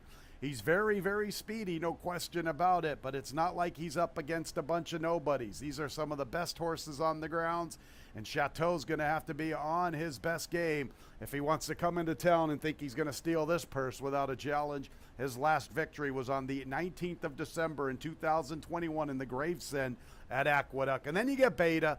Beta's coming off a 2-turn victory. The last couple of times he has sprinted, he hasn't been able to run his best races. This is a very tough group. He's a nice horse, but he deserves to be a bit of a price against this group. Very, very good Wednesday feature. I hope you enjoy it. Post time in a couple of minutes.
Little more than a minute until the Wednesday feature.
Nearing the gate.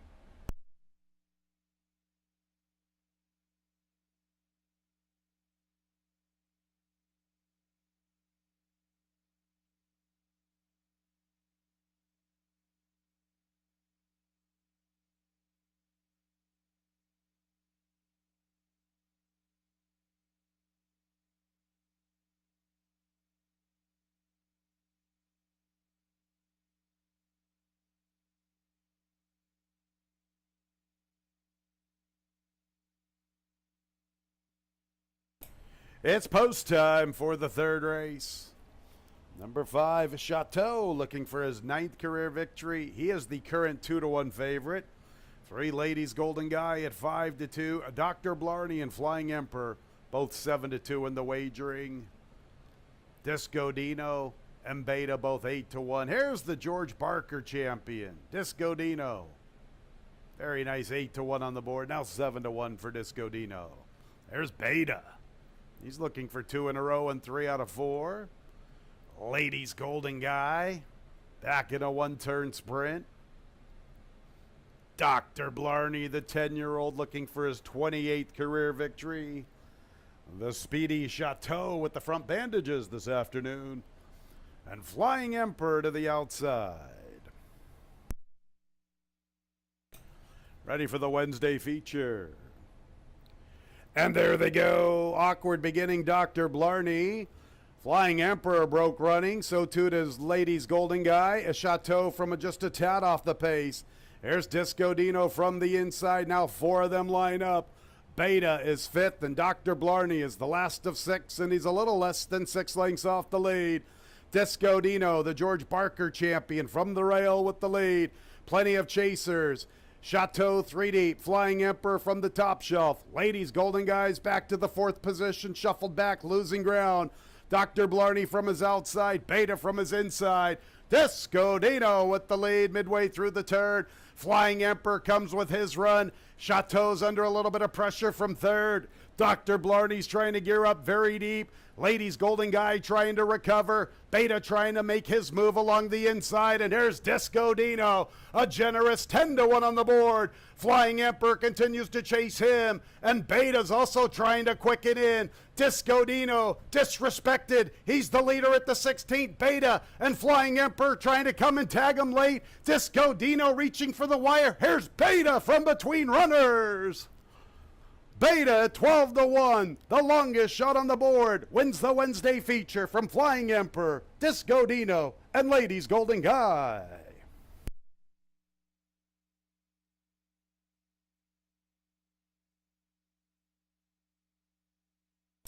What a horse race. 111 and 92 100ths.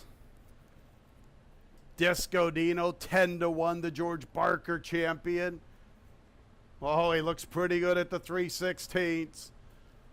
Beta got a big opening along the inside. Flying Emperor comes with his run. It's a heck of a Wednesday feature. Beta, Flying Emperor, and Disco Dino. Photo will determine the winner.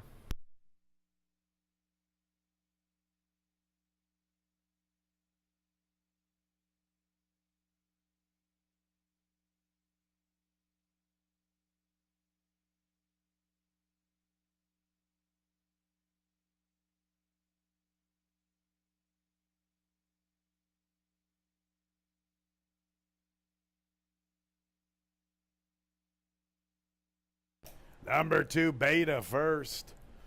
2nd place to the 6, Flying Emperor. 3rd place to the 1, Disco Dino. 4th place, number 3, Ladies Golden Guy.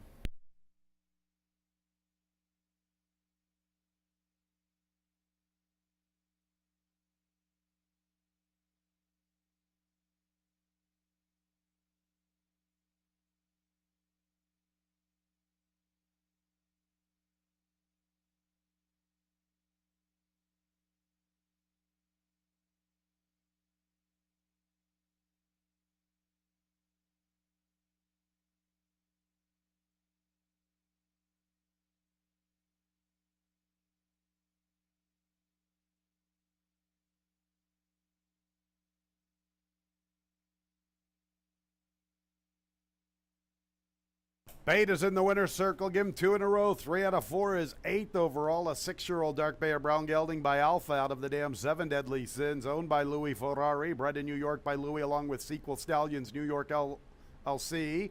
It's back-to-back for Michael S. Ferraro and the Diamond Man Luis Perez.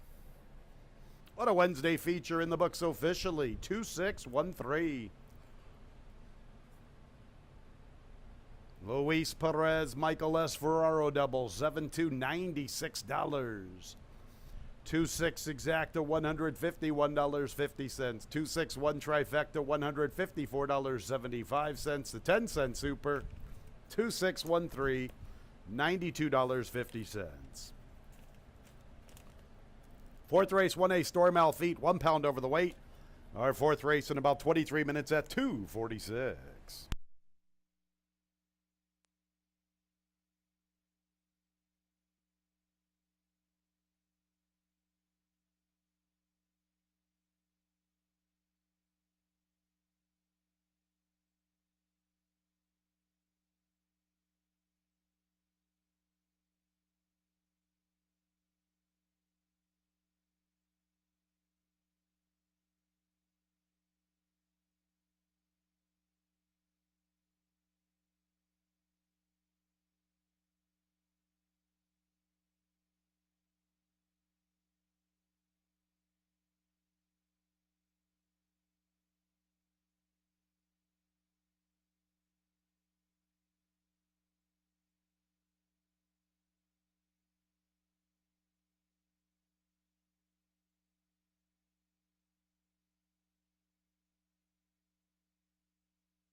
12 minutes to post for race number 4. And as anticipated, a really good race for that one. Disco Dino able to put away the other speed, but got a little bit tired late going the 6 furlongs, and the closers, well, I should say the closer, Beta, came up, split horses, and got up to get the win for Louis Perez and Michael S. Ferraro. They team up for 2 wins in a row, taking a really good race. It's one of those, I was talking to other people saying that, you know, good play when Flying Emperor runs is to take everybody over Flying Emperor for second. Of course, does run well, but finishes second a lot. 4th race, a 5,000 claimer, going a distance of a mile 70. Never won 3 condition, and no real favorite on the board right now, as it is one of those kind of races. And thought 8 weeks long might have a little bit of a class edge on these $5,000 claimers. Coming off a 3-month layoff, though, last victory was way back in March of 2022 in an off-the-turf event, so it's been a while since this one's seen the winner's circle, but does get plenty of class relief coming in here from Tampa. Again, a few months layoff is a little bit of a concern for 8 weeks long. Now 12 weeks off, but 8 weeks long certainly deserves a look here when the horse is dropping this significantly, and does have a big class edge on all these rivals. Bench Walk also drops, but this one had been at 5,000 at least even earlier this year. Started off the season at 5,000, so this is really the spot that Bench Walk belongs, but it is one of the easier spots that he'll see that he's got to be considered a player. He's only a few lengths beaten by Jitter Juice. The only negative to that is it was on a sloppy racetrack, and Bench Walk really steps up on and off track, and that's why he's a few lengths behind Jitter Juice. Still a player in here against these much softer $5,000 claimers. Mo Danson due to wake up one of these days, as they've been shopping for a spot after trying the allowance, then the 10,000, and then stretching out for 5, but then ran into Reiner, who ended up coming back to win against higher class horses. So maybe it makes the race look better than it was. And now Mo Danson, second time going long this year, second time at 5,000. You'd expect him to be closer against this group. That's a few of the players for the 4th. This race starts the pick 3. Exacta Tri Super and Daily Double also available here.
The horses are coming onto the track for the fourth race. Here's the field. Number 1 is Bench Walk with Jackie Davis.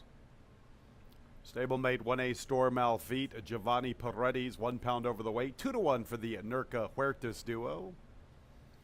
Number 2 is Mo Danson. Luis Perez looking for a happy hour. He's looking for 3 consecutive victories.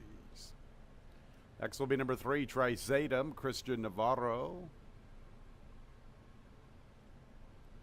Number 4 is 8 Weeks Long, and Melissa Iorio.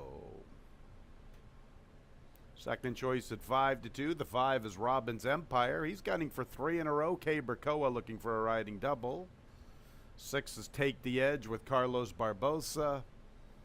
And the 7 is Jacoba with Jeremias Flores. A field of 8, 7 wagering interests. 1 mile and 70 yards. Our fourth race for 3-year-olds and up, non-winners of 3 races. $5,000 claimers, a double and a pick 3 opportunity. Post time in about 4 minutes. What a great Wednesday feature. The longest shot on the board, Beta, with a strong stretch run, coming to get Disco Dino and just out finishing Flying Emperor. A 12-1 upsetter in the Wednesday feature, starting our Wednesday pick 6. Let's go to the fourth race now. Benchwalk, my top pick. Like Benchwalk's race 2 back against Jitter Juice. That's a pretty good race. The interior fractions were a little bit on the slow side. Benchwalk made a nice little middle move to get within a length, turning for home. Jitter Juice had all the advantage. Jitter Juice is a very nice horse. Benchwalk ran a very credible third. I like Benchwalk's efforts back in October last year when he ran second and first for the 5,000 N2L. If memory serves correct, I believe he is a horse who once upon a time graduated against maiden special weight competition. His 5,000 N3L races have resulted in 2 third-place finishes, 1 to conclude his 3-year-old season and 1 to start his 4-year-old campaign. It's an aggressive placing all the way to the bottom. Benchwalk on his best day is one of the better horses in our fourth race. I'll make him my top pick. The 2, Mo Danson, Victor and Nancy Salvato on the way out the door yesterday said, Tony, we saw what it did yesterday when you didn't pick Midnight Mindset. Took a lot of weight off that filly's back. Why don't you take some weight off of Mo Danson's back and don't even come picking him? Well, Victor and Nancy, I'm going to pick him second. Good enough? Here's a horse who just finished third to Reiner. He was well respected on the board that day. Very short odds. It should be noted that Reiner promptly stepped up and just won an allowance N4L race. That bodes well for Mo Danson.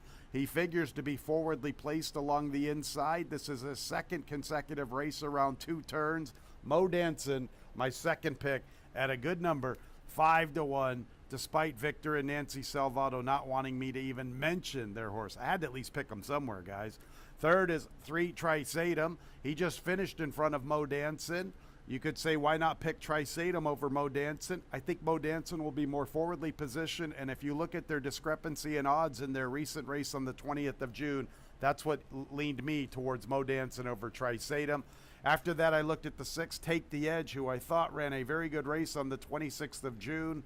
What a tough beat for him. What a tough beat for Eddie Babcock. You know, at the time of entry, he had somebody else, I believe, mentioned, probably Di Diego. He told me the story.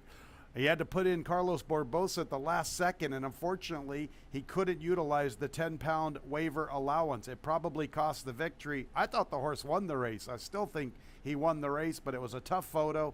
Take the Edge ran well. He's had success around 2 turns. I know he's only 2 for 30. I'll put him underneath. Didn't know what to do with the 4 8 weeks long.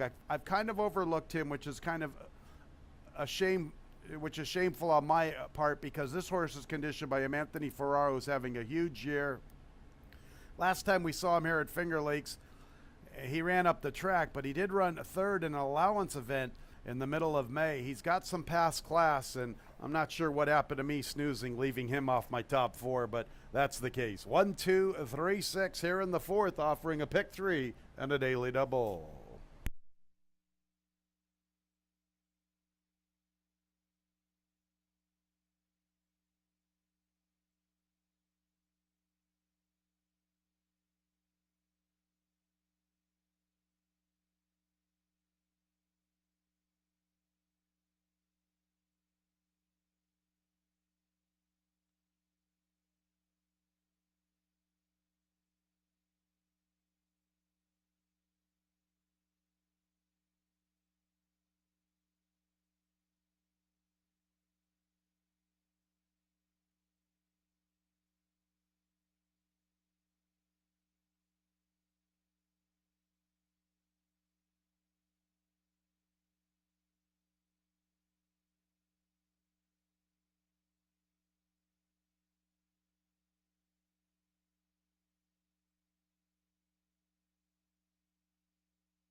The horses are approaching the starting gate.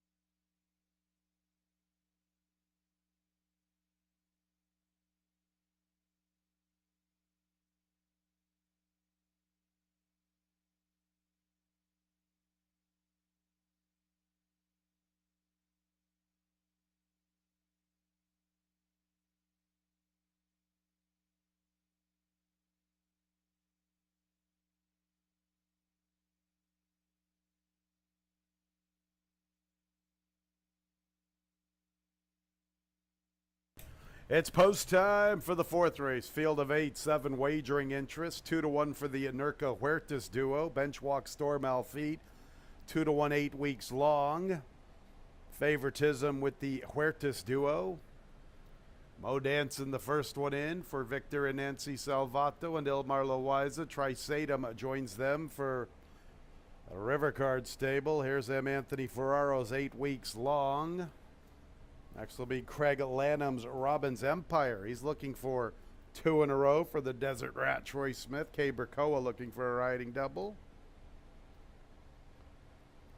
Luis Perez with a hot hand, the jockey aboard the 2. Mo Danson looking for 3 consecutive victories.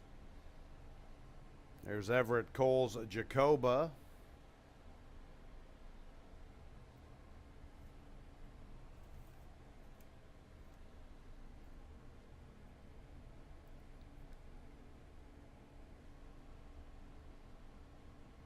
A little bit of reluctancy on the behalf of Jacoba.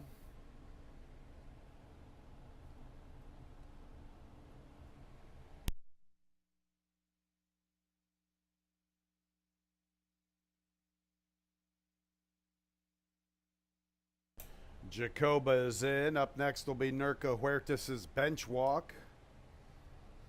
We'll get Eddie and Catherine Babcock's Take the Edge, and then Nerca's other half of the entry, Storm Alfeet. She owns in partnership with LMA Moreno. Storm Alfeet, the last one to load in this field of 8 with 7 wagering interest. 8 weeks long, 2-1. The Huertas duo 5-2. They're at the post.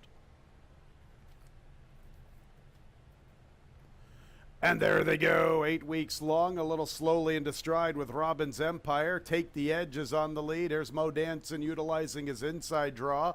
Trisatum's forwardly positioned. Jacoba will be a little deep at the 7/8. In behind them 8 weeks long, who races with Robbins Empire. Then go to Bench Walk and Storm Alfeet, a late runner, is the distant trailer. Mo Danson up to the front. Trisatum his pace partner. In third from the inside, 8 weeks long. Take the Edge, eases off the pace battle. Tight spot on the 2 path. Jacoba's in the clear. Bench Walk from the far outside gets within 3. They're trying to slow it down up front. Robbins Empire a little less than 4 off the lead near the 5/8. Boy, they are very compact. Storm Alfeet's now only 7 lengths from the front.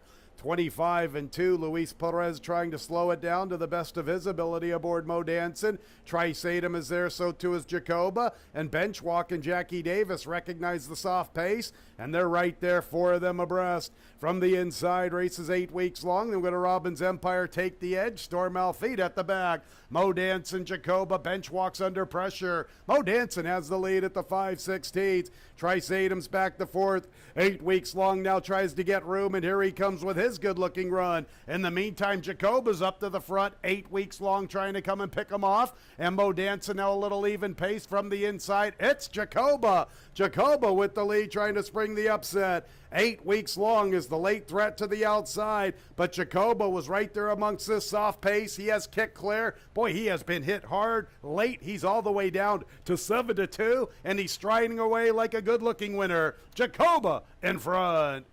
Trisatum's trying to re-rally into second. Looks like 8 weeks long just hangs on for that spot. 4th place to Take the Edge.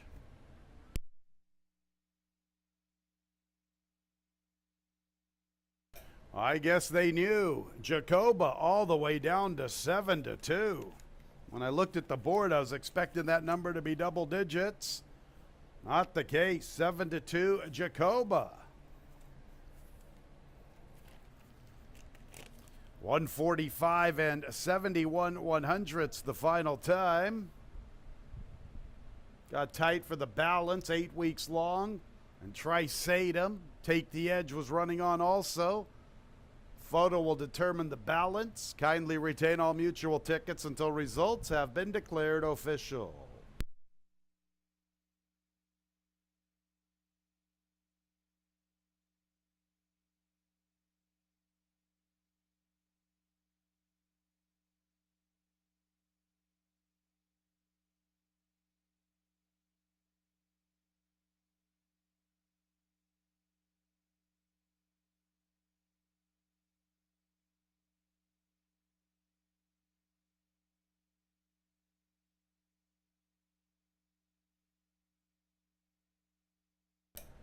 Second place 4, 8 weeks long. Third place 3, Trisatum. Fourth place 6, Take the Edge.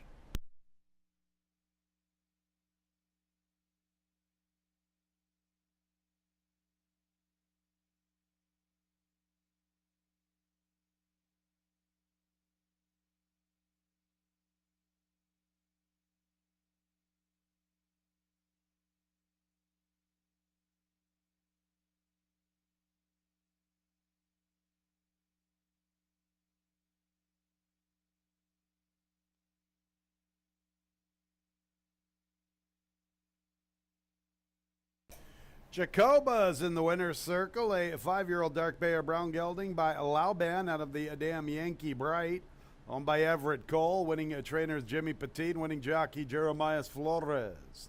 The winner was bred in New York by Woodford Thoroughbreds. And race 4 is official.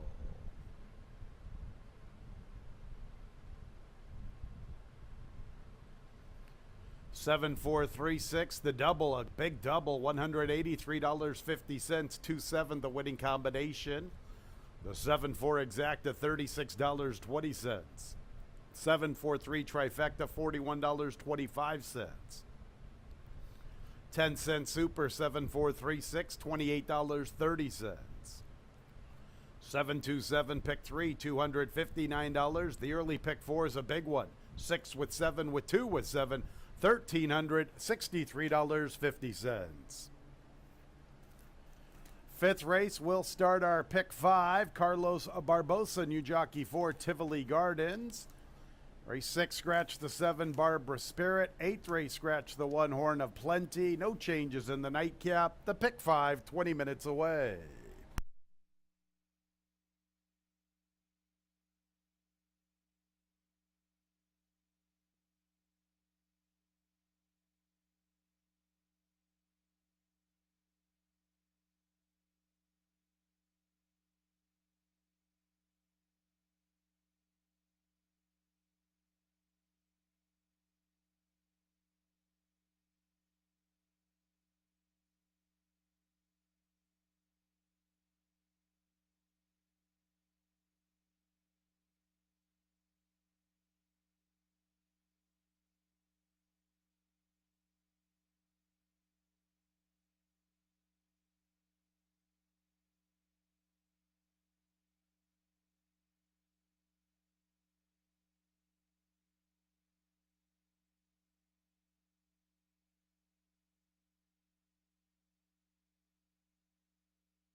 Coming up on race number 5, and Jacoba wins race number 4.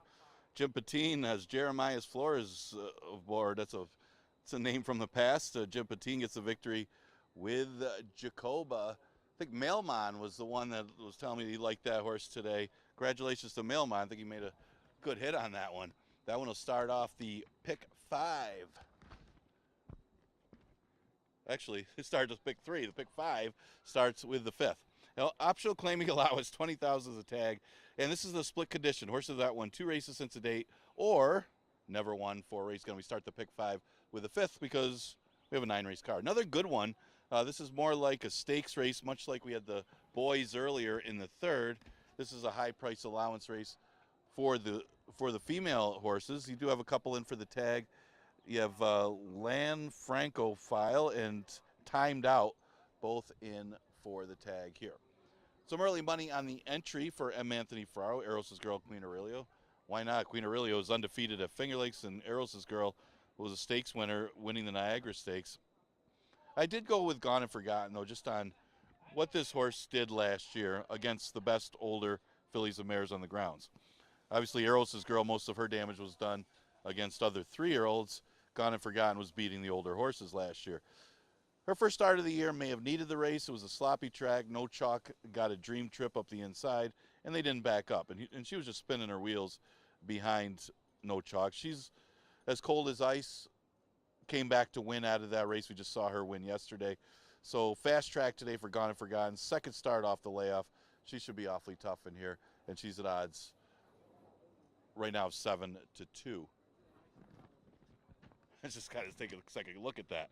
The one mentioned the entry. You got Eros' girl and Queen Aurelio. Queen Aurelio, man, she has been phenomenal. You talk about horse for the course. Granted, she hasn't beat this type, but she's beaten everybody she's faced when she's come to Finger Lakes. A perfect 6 wins in 6 Finger Lakes starts. Doesn't get any better than that for horse to the course. Now, is she good enough to beat this field? This is the class test for her after beating up on easier 2 statebreds last time. We'll find out. Now she's a little tougher. The waters are deeper in this race. Eros' girl, though, definitely could be getting better. That was her first start off the layoff last time. Beat a solid group, including Take Charge Christie. Take Charge Christie's only losses were against was the boys, but she was a better router than sprinter, though. But she's as cold as ice was in that race as well. Eros' girl could go long or short. She won the Niagara. She should have won the Oaks. And she's a strong player in here, and they're getting some action at odds of 6-5. Those seem to be the main contenders in race number 5. Exacta Tri Super Daily Double, and the pick 5 starts at race number 5.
On the track for race 5, a 6 furlong affair, a nice allowance event, optional claiming tag of $20,000. For Tivoli Gardens, make the jockey Carlos Barbosa.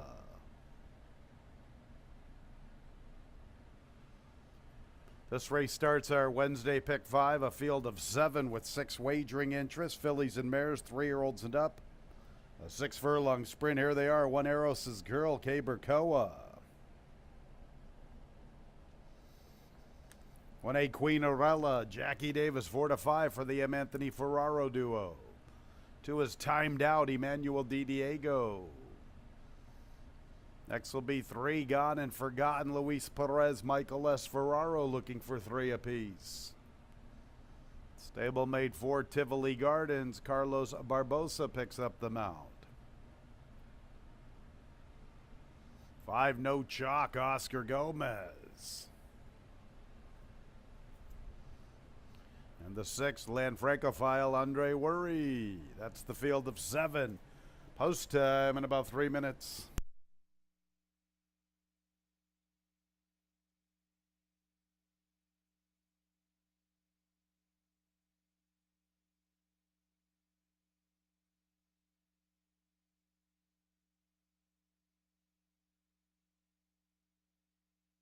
Another nice allowance race on our Wednesday card. 7 fillies and mares, 6 wagering interest. Eros' Girl, one of my favorites from last year as a 3-year-old.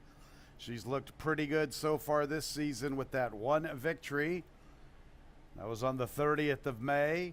She has some nice workouts. She's very talented. Is she getting better? Perhaps. That's scary because she was pretty good as a 3-year-old.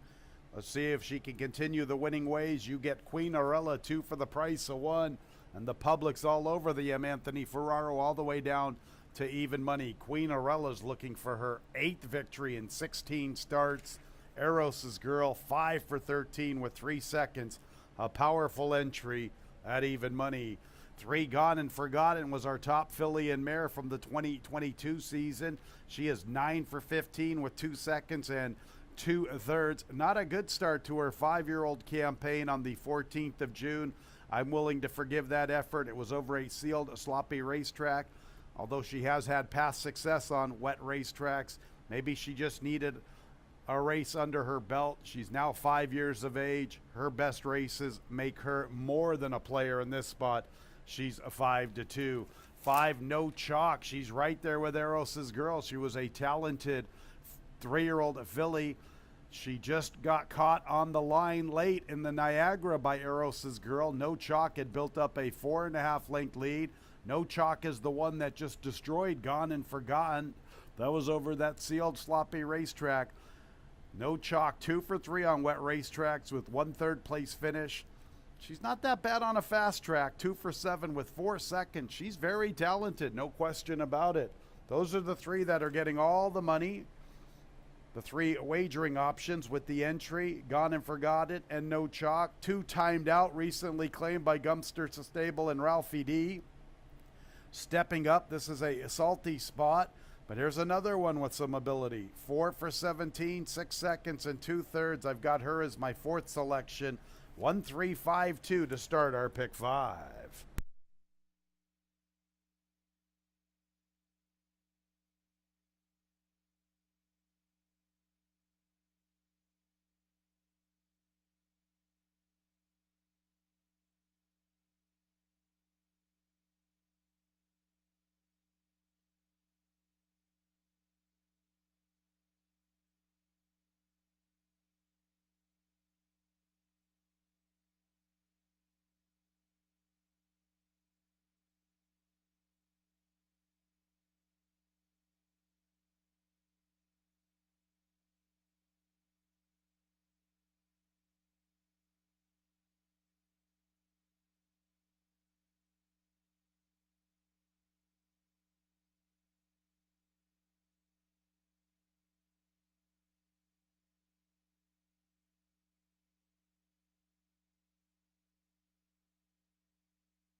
The fillies and mares are approaching the starting gate.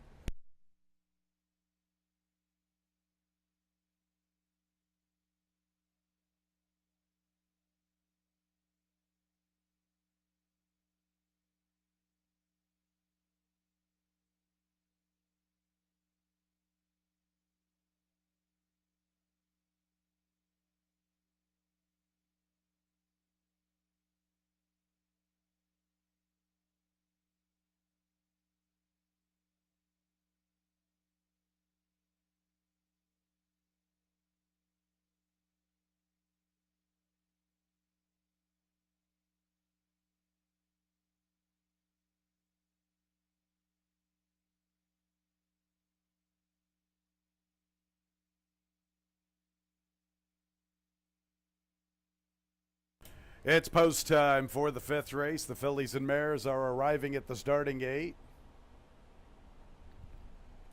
6-5 for the Anthony Ferraro entry. Eros' Girl and Queen Arella. 2-1 number 3 Gone and Forgotten. 5-2 number 5 No Chalk. A field of 7 with 6 wagering interests. There's Timed Out looking for 3 in a row. Gone and Forgotten, the top filly and mare from the 2022 season. Her stablemate Tivoli Gardens. First start as a 4-year-old for Tivoli Gardens. Here's No Chalk. She's looking for 2 in a row. She just defeated Gone and Forgotten. Narrowly defeated by Eros' Girl in the Niagara Stakes as 3-year-olds. Here's Eros' Girl. No Chalk after her. So their rivalry is renewed this afternoon. Lanfrancophile, the big long shot. And Queen Arella, very talented in her own right. She is looking for 8 victories. 7 for 15 so far in her career. Queen Arella to the outside. A nice allowance race to start the pick 5. And there they go. Gone and Forgotten got a good start this afternoon. She's making the top spot. Here comes Timed Out from the inside and Queen Arella from the outside. No Chalk is 4th. Then Lanfrancophile, Eros' Girl, and Tivoli Gardens. Timed Out all of a sudden with the top spot all to herself. Queen Arella's chasing this leader. No Chalk's making a move for 3rd outside of Gone and Forgotten. Lanfrancophile from the top shelf. Eros' Girl's the gray against the rail, more than 4 off the lead, heading to the far turn run. At the back, Tivoli Gardens. They've let Timed Out get away with a 22-4 opening quarter. Queen Arella's now going to make her move for the top spot. Gone and Forgotten 3rd with No Chalk. Eros' Girl is now a good 5.5 off the lead. Lanfrancophile to her outside, nothing from Tivoli Gardens. Timed Out. Queen Arella makes her move. Queen Arella pokes her head in front. Gone and Forgotten's looking for somewhere to go along the inside. Eros' Girl's beginning her strong run. Here comes Eros' Girl after stablemate. Queen Arella, Gone and Forgotten. Eros' Girl to the far outside. Here's Gone and Forgotten. And I guess she was at 7-2. She was the top filly here at Finger Lakes in 2022. It's Gone and Forgotten. It's 7-2 in the upset.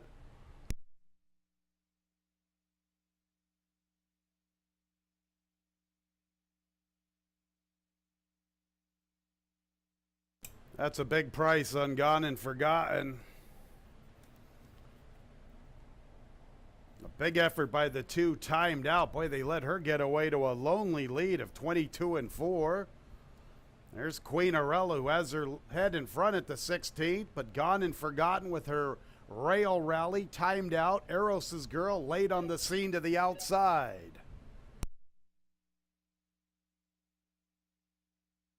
112 and 12/100ths the final time. So it's the 3 Gone and Forgotten first, second of the 2 Timed Out. Photo between the entry mates for 3rd and 4th. I have been told that the 5 No Chalk is the one that will complete the super, registering in the 5th spot. Need a photo between the entry mates for 3rd and 4th.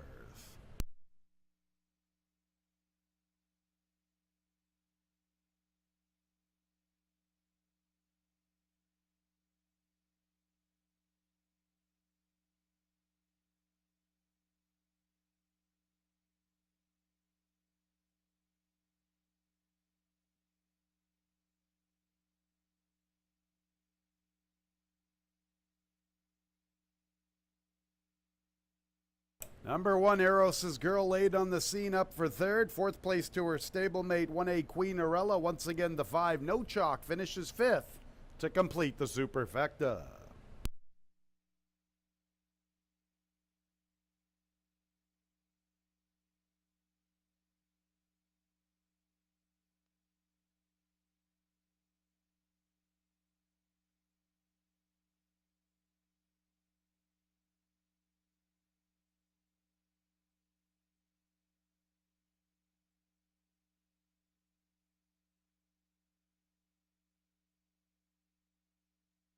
Gone and Forgotten, her 10th career victory, 5-year-old bay mare by Bustin' Stones out of the Damn Little Rocket. The top filly and mare in the 2022 season here at Finger Lakes, owned by Barry Schwartz. It's 3 for Michael S. Ferraro and 3 for the Diamond Man, Luis Perez. The winner was bred in New York by Stonewall Farm. And race 5 is official. 3-2-1-1A5, that double, 7-3, $48.40. That exacta, 3-2, $85.50. 3-2-1 trifecta, $32.87. 3-2-1-5, 10-cent super, $11.32. The pick 3, 273, the first 3 races in the pick 6, a big pick 3, $266.25. Race 6 will start our late pick 4. Scratch 7, Barbara Spirit. Post time in 21 minutes at 3:46.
9 minutes to post for race number 6, and it's not surprising that Gone and Forgotten won. What's surprising is the price on that horse. The top horse from last year, top mare on the grounds, just paid $9 to win. Well, a lot of play, probably get 2 for the price of 1 with Thrower Junior entry. Maybe they're on that one, but Eros' Girl only beat 3-year-old fillies last year. Gone and Forgotten was beating the best horses on the ground, so that's really surprising, but take it if they give it to you. Louis Perez for trainer Michael S. Ferraro, $9 winner in race number 5 to start off your pick 5. 6th race, Exacta Tri Super Daily Double, and pick 4 starts in here, a $5,000 maiden claimer. Well, there's no real world beaters in this race.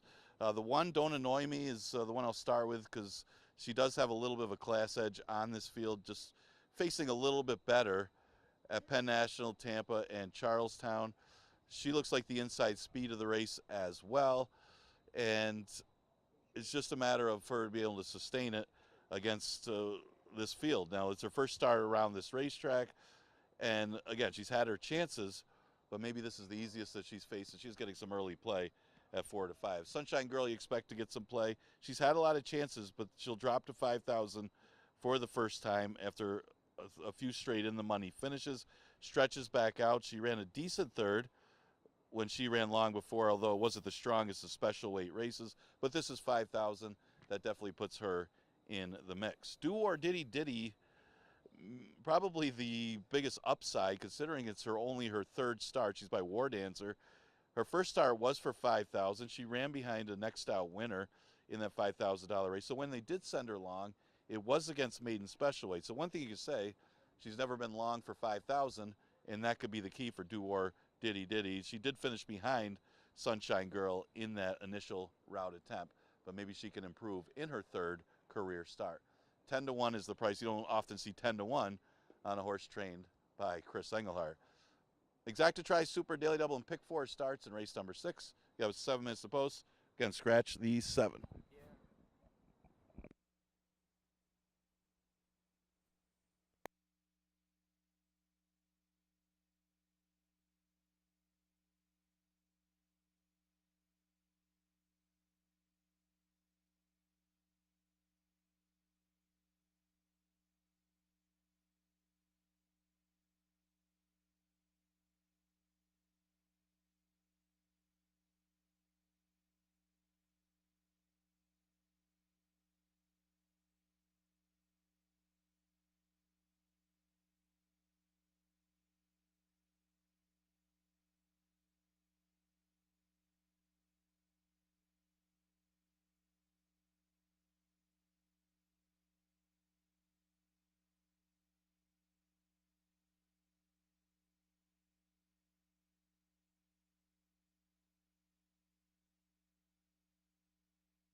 On the track for race 6, scratch 7, Barbara Spirit. Here they are. Number 1, Don't Annoy Me, Andre Worry, the favorite at 4 to 5.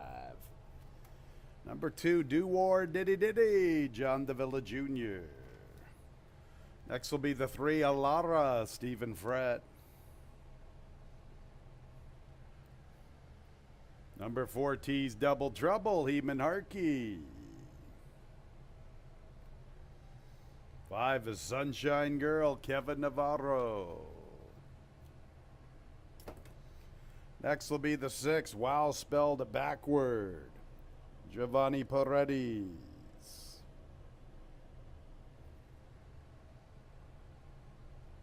7's out, 8, My Little One, Emmanuel Di Diego.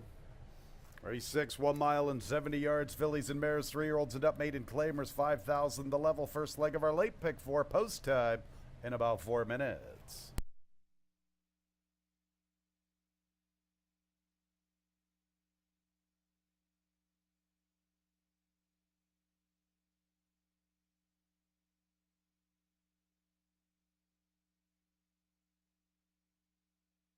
All right, race 6 starts our late pick 4. Sunshine Girl 2-1 on the morning line. She is currently 3-1. Colleen McCall, the wife of B-Mac, Brian McCall. B-Mac on the wheel back, dropping all the way to the bottom. Is today the day for Sunshine Girl? We shall find out.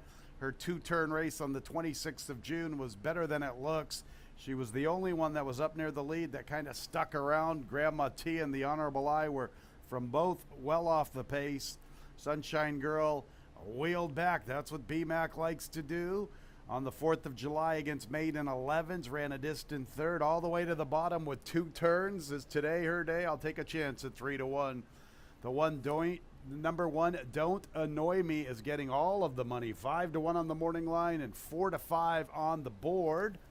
Now, that's not a knock on our man Carl Anderson because he had gone and forgotten at 6-5. She went off at 7-2. What about him in the third race with Beta 2-1 all the way up to 12-1? But the one Don't Annoy Me is getting all the money. She has a couple of nice route races at Penn National in April and May against Maiden 10s. That Charlestown effort against Maiden 12-5s. 3 consecutive third place finishes. You would have to think she fits very nicely for this Maiden 5 here at Finger Lakes. 4-5, though, is a short number for bottom level fillies and mares. 2, Do War Diddy Diddy. She's got a little upside, I suppose. This is only her 3rd career start. She ran 3rd against a repeat winner named After Alpha in her career debut on the 30th of May. The connections thought enough to step her all the way up to maiden special weight. She did not run much. She was up there early, but then faded late. Properly placed today for $5,000. You're getting 8-1 Cedar Meadow, John Davila Jr. and Chris Englehart with a filly that is inexperienced filly that has some upside at 8-1. Nice price. 3, Alara's another one like Sunshine Girl.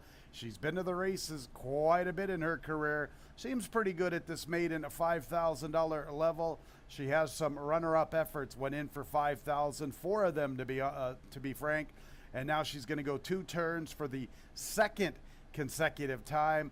And last time she had a good racetrack, the time before a sealed, sloppy racetrack. If you look at her career numbers, 9 starts on a fast track with 3 seconds and 2/3 versus that 1 lone placing in 7 appearances on wet racetracks. 5, 1, 2, 3 to start our late pick 4.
Nearing the gate.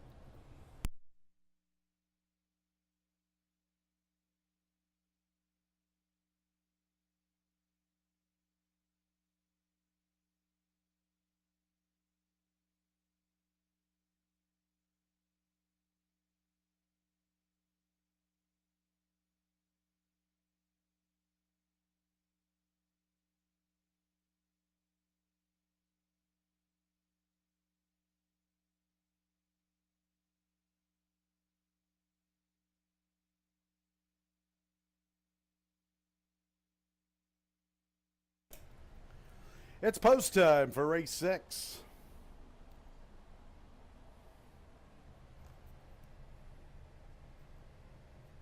Seven, 3, and 4-year-old fillies at the starting gate. Don't Annoy Me, the Invader, Charlestown, Penn National before that, 4 to 5, dropping all the way to the bottom here at Finger Lakes. Do War Diddy Diddy, Alara move forward, T's Double Trouble will be next. Colleen McCall's Sunshine Girl. Then the long shots, while spelled backward in My Little One.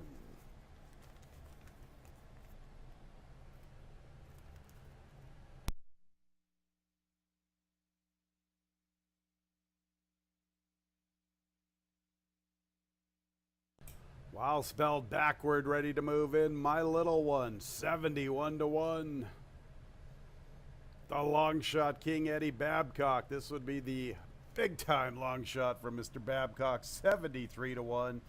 In the meantime, while spelled backward is refusing to go into her respective posts. She's acting up. Giovanni Peretti's out of the saddle. That does the trick. My Little One.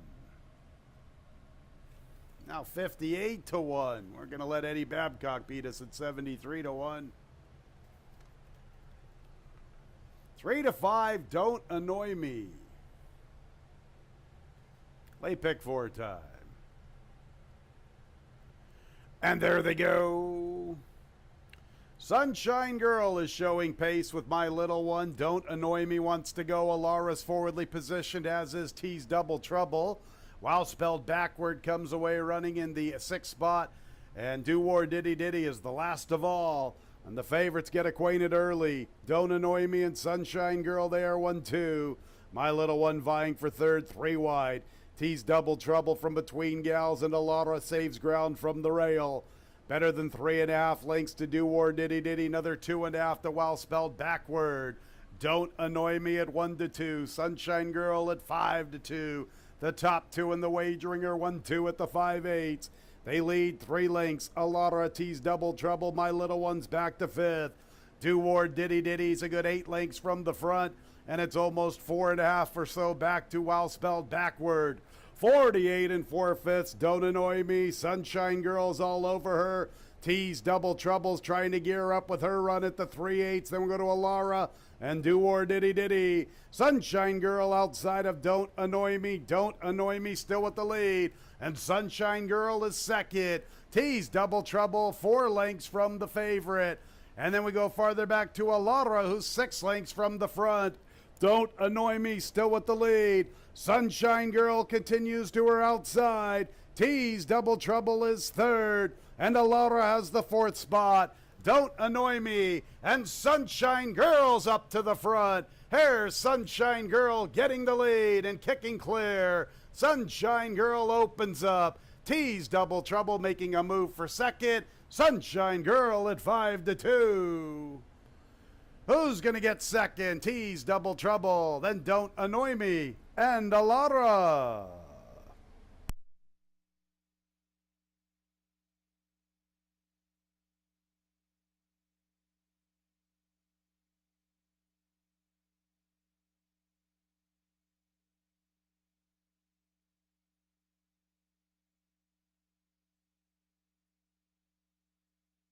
Sunshine Girl at 5-2, the unofficial winner. Photo for the 2nd place, 148 and 81/100ths, the final time.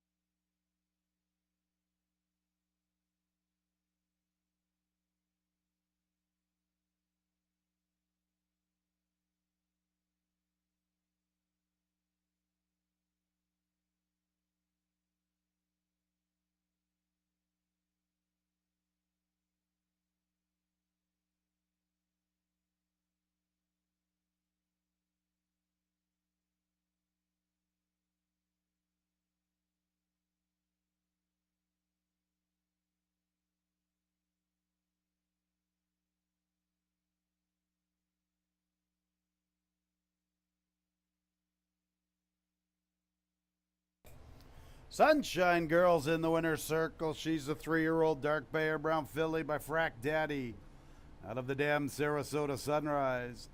Winning owner Colleen McCall, winning trainer Brooke Vicarella, winning jockey Kevin Navarro. The winner was bred in Ontario, Canada by Laurel Byrne. Second place to the 4, T's Double Trouble at a big number. Third place, One Don't Annoy Me. Fourth place, number 3, Alara.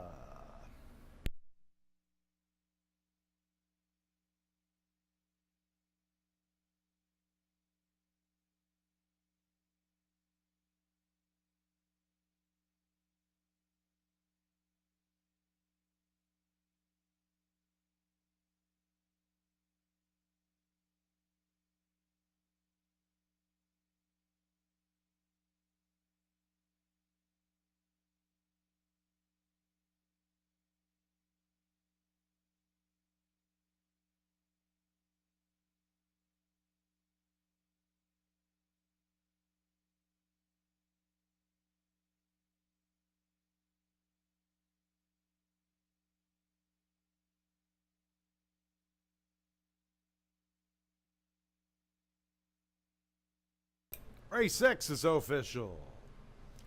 The double 3-5, $40.80. A 5-4 exacta, $72.50. 5-4-1 trifecta, $42. 5-4-1-3, 10 cents. Super, $15.60. The pick 3, 7-3-5, $50.12. Seventh race, number 9, OK Game On, 3 pounds over. Seventh race starts our late pick 3, 20 minutes away at 4:16.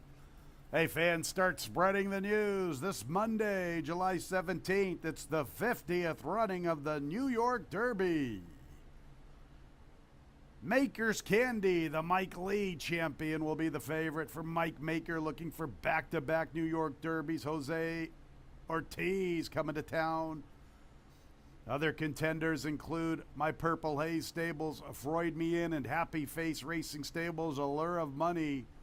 The 50th running of the New York Derby this Monday, 1:15, first post.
All right, horses are in the paddock for race number 7. Congratulations to Brooke Ficarella. She got her first win of the season on Sunshine Girl for Brian and Colleen McCall and Kevin Navarro, who all of a sudden is hitting fire. Kevin Navarro with a couple victories on yesterday's card, guided that one to the triumph. Sunshine Girl wins race number 6. That'll start off the late pick 4. 8,000 starter optional claimer is the 7th. It goes a distance of 6 furlongs. This one have exacta try super daily double and pick 3 available in here. So early money for the number 1 Dylan. Of course, has the 1 post and is the number 1 Dylan. And this one had won 2 in a row before trying some tough optional claiming allowance competition last time, including the great Dr. Blarney. Dr. Blarney a little overmatched earlier, but is a 27-time winner here at Finger Lakes. That race is just too tough. It actually did make a nice middle move, but number 1 Dylan is one of those horses that's just got to have things his way. Well, he gets an easier field today, and maybe that could very well happen. Jackie Davis knows him well, and number 1 Dylan back with Jackie Davis and is definitely a threat. 3-2 is the price right now on number 1 Dylan. The 7 Old Man Winter is at 4-1. Very consistent horse. 4 wins, 4 seconds, and 10 starts last year, so kept it going. And the year before was pretty good as well. Only 2 starts this year, very lightly raced. Came off the layoff and won. And then last time, not the greatest of trips, but got beat by number 1 Dylan, so may try to turn the tables here. Probably should have been second in there and did have a troubled trip to cost him at least second. But Old Man Winter definitely on his game should be in the top 2 or 3 in this spot. Maybe it would be even win threat with an outside stalking trip. 4-1 is the price on that one. The 4 horses Conformist, former stakes winner is Conformist. Started for $5,000 this year, but it was for a waiver claim, so there was no threat. But was way too good for the $5,000 horses. Stepped up to face the 11-9. Seems like that's the spot for him. And ran well. Just got beat by a good one in Devious Mo. And then last time battled a decent 11-9 field. Caught slop the last 2, but the horse is very well bred for the slop. So could be any kind here on a fast track against slightly tougher than what he's faced all year. And he's been a beaten favorite. Or he's been the favorite, won 2 of the 3 starts as a favorite this year. Doubt he'll be the favorite here, stepping up against a little bit tougher, but you know he's capable as being a former stakes winner, and he's at odds of 3-1. The 2 is Prepare for Glory, who wasn't far behind number 1 Dylan when number 1 Dylan last won on May 30th, chased that one home, and was ahead of Old Man Winners.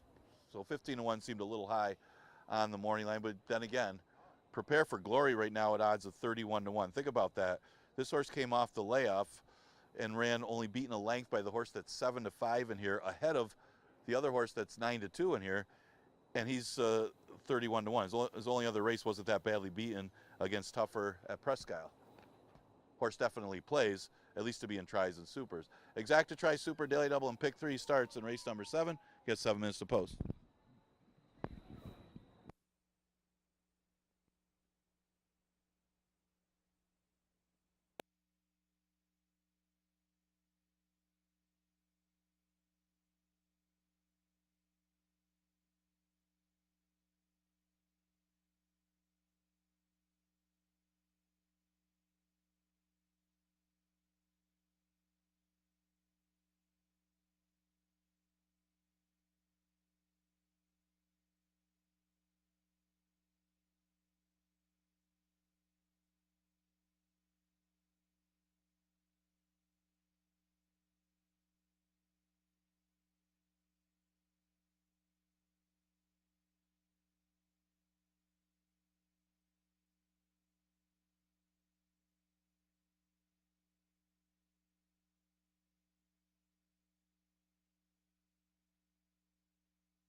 Seventh race, a very nice starter allowance race. Optional tag of $8,000, 3-year-olds and up. Number 9, okay, game on. 3 pounds over.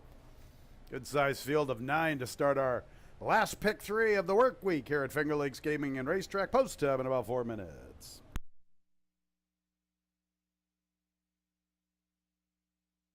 Here they are, number 1 Dylan. 8-5 favorite, Jackie Davis. 2 is Prepare for Glory, Andre Worry. 3, Blue City, Michael Davila Jr. Next will be number 4, Conformist, John Davila Jr. Second choice at 3-1. 5 is Fiery Heart, Kevin Navarro. 6, Miami Chrome, Christian Navarro.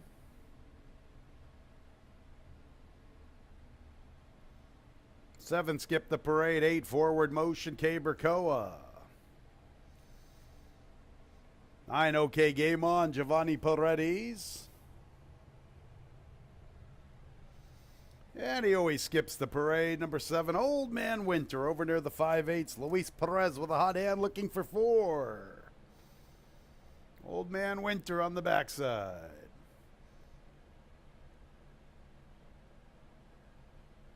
Seventh race in about 3 minutes.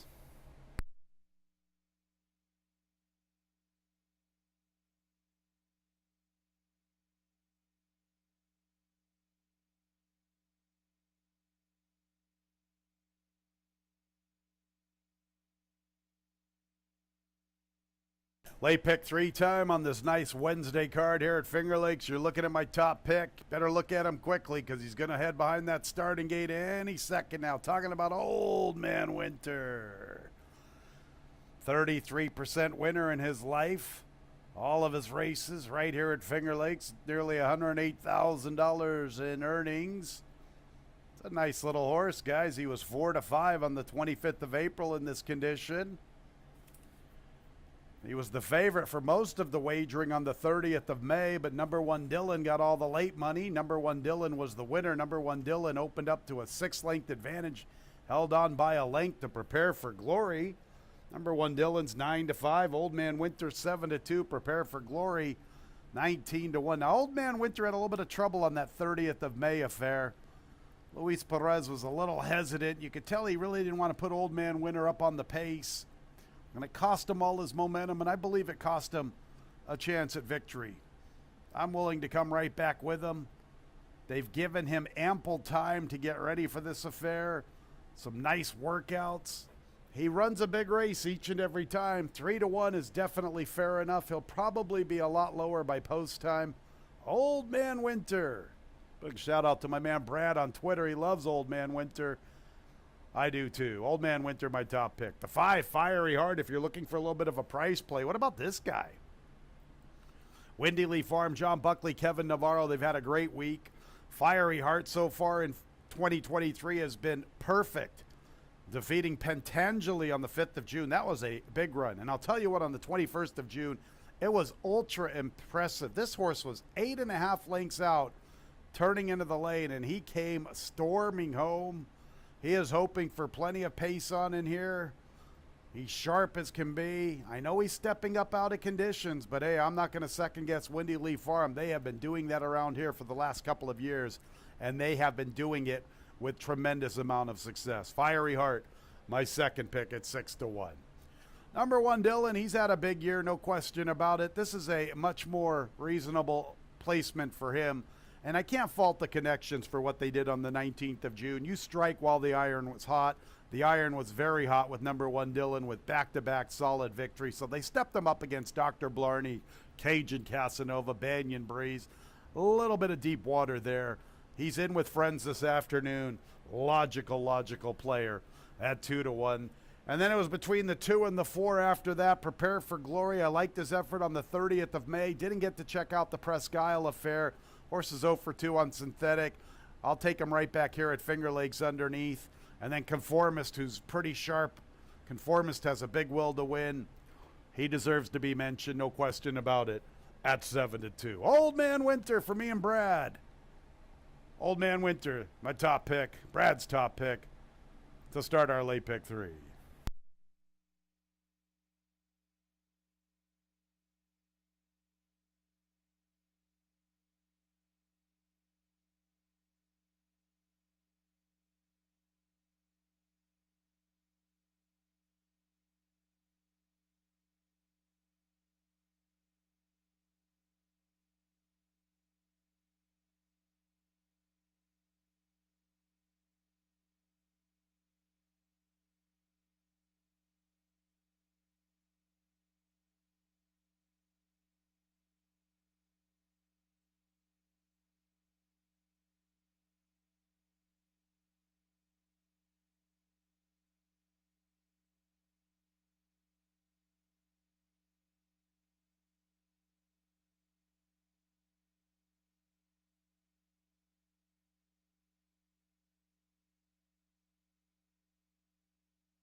Nearing the gate.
It's post time for the 7th race.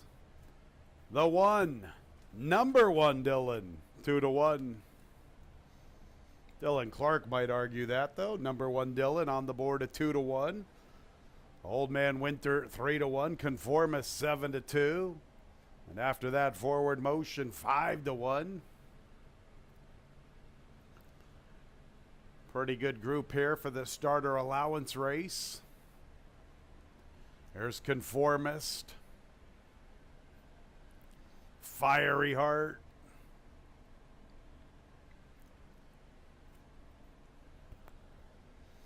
Miami Chrome, big 30-1 on the board, 33-1. Here's Old Man Winter. Forward Motion just won a state bred race. And okay, Game On. Pretty salty little starter allowance race here at Finger Lakes Gaming and Racetrack.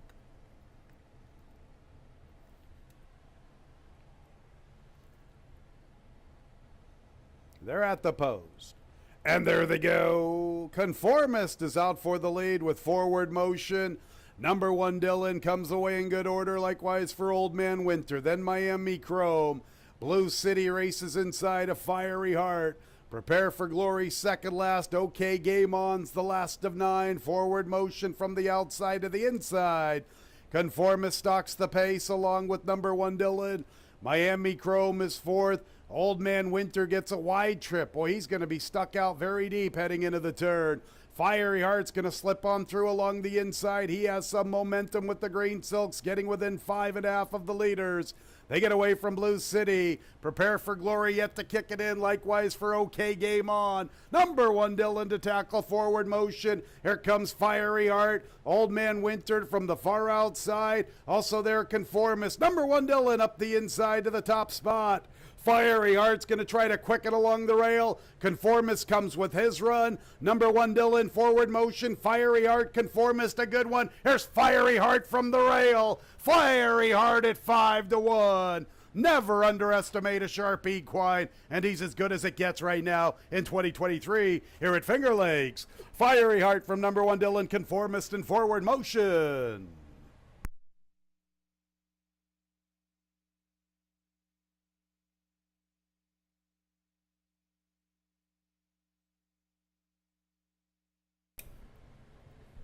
Fiery Heart, pretty sharp right now. 5-1. He comes with a huge run. 111 and 9/100ths. Number 1, Dylan, Forward Motion, Conformist. They all battle for the minor placings. Kindly retain all mutual tickets until results have been declared official.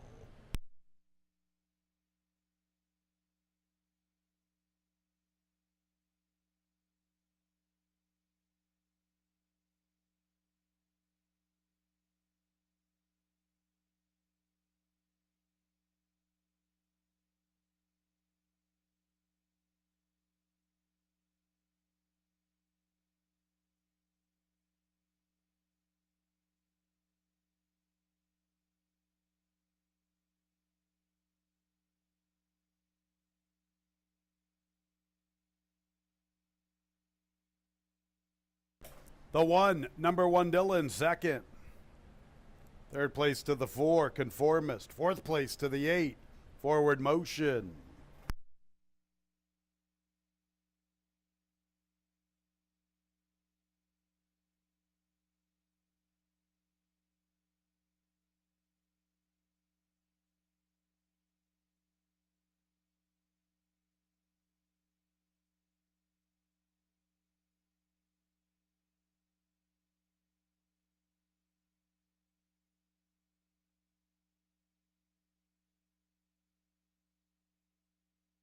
Fiery Heart right in the winner's circle. 3 in a row. 4-year-old Bay Gelding by Outwork out of the dam. Says who? Says Windy Lee Farm LLC. Winning trader John Buckley. Kevin Navarro, the pilot. That's another one for Mr. Navarro. Fiery Heart was bred in Kentucky by Windstar Farm LLC. Once upon a time, $475,000 purchase. Fiery Heart, pretty sharp. Here in 2023. 1360 with the top spot. 5148 in the books. The double 55 $85. 51 exacta $80. 514 trifecta $70.62. 10 cents super 5148 $60.60.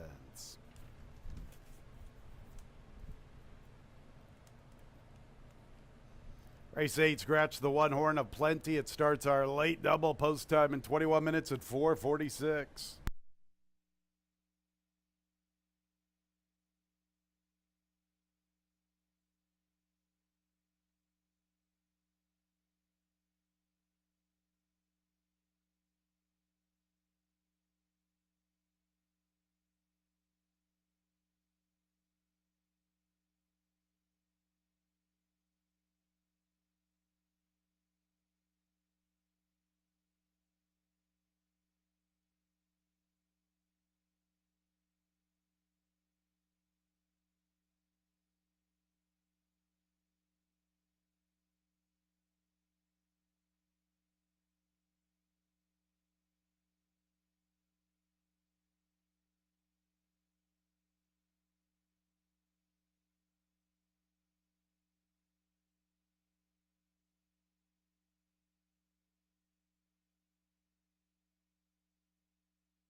11 minutes to post for race number 8, and Fiery Heart came off the layoff and dominated maidens. Just got up last time against an easier field, and today looked every bit that good. I mean, this horse is getting better with every start. Kevin Navarro aboard for John Buckley. That tandem is on fire. They won 2 races yesterday. Navarro ready with a win earlier in the card.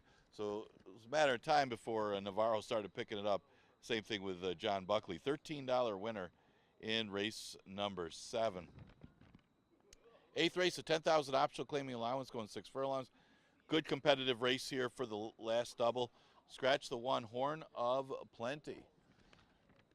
And looking at it from a pace standpoint, you got to think that New York Anthem will try to go with Victory Built early, and might give Breaking Stones a little better stalking trip and something to run at here. As the speed got better last time, as the day went on, it really affected that race when Victory Built broke so poorly that Victory Built was out of the race, and it gave Little Maddie Brown and Writer's Regret just a huge advantage on the rest of the field, where the two of them were out there with easy leads on a track that was favoring speed. So Breaking Stones kind of up against it, tried to chase, made a middle move before flattening out, and didn't run badly at all considering the pace scenario and how the track played. So better chance today. It's going to be a little bit priced up 5-1 in a pretty good race here. The 2 New York Anthem has won 2 in a row, looking for 3 in a row. Beating a little bit easier. I mean, he's had things his way. That's the only knock he could put on the 2 wins that he's had, is he's been low in speed. Now you got Victory Built in the race, so you don't expect that to happen. Victory Built's actually faster than New York Anthem. We'll see how that plays out as the New York Anthem breaks inside of Victory Built. And New York Anthem right now at odds of 2-1. Quick Flash is one that's getting some play. Comes out of a race won by Honor Among Men, where that one was just simply left alone for easy fractions for Honor Among Men. Came back to win last week, and that's a pretty nice horse too. So maybe a better pace scenario for Quick Flash as well. Getting a lot of early play at odds of 2-1. Another one to consider in this race. The other one that I liked there would be the 4, The Institute. Finished just off the board behind Dr. Blarney. Had a pretty good season last year, going through easier conditions. Guess met his match last time against a much tougher group, but it was his first start off the layoff. This is a little bit easier field than what he faced last time, and it is his second start off the layoff, so he'd be no surprise in this one. He's at 5-1, as New York Anthem and Quick Flash are taking most of the early play. Exacta Super and Daily Double offered in race number 8. We scratched the 1, Horn of Plenty.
There's another cool allowance race on our Wednesday card. New York bred, second state bred condition, 3-year-olds and up, sprinting 6 furlongs, scratch 1, Horn of Plenty. It starts our late daily double, post time in about 5 minutes. This race will conclude our Wednesday pick 6. Nobody is alive for all 6. We will have a small one-day pick 6 carryover into the New York Derby Day program on Monday, July 17th, $1,642.80. FingerLakesGaming.com. Click on the racing tab, scroll on down to free digital programs, study up for the Monday pick 6.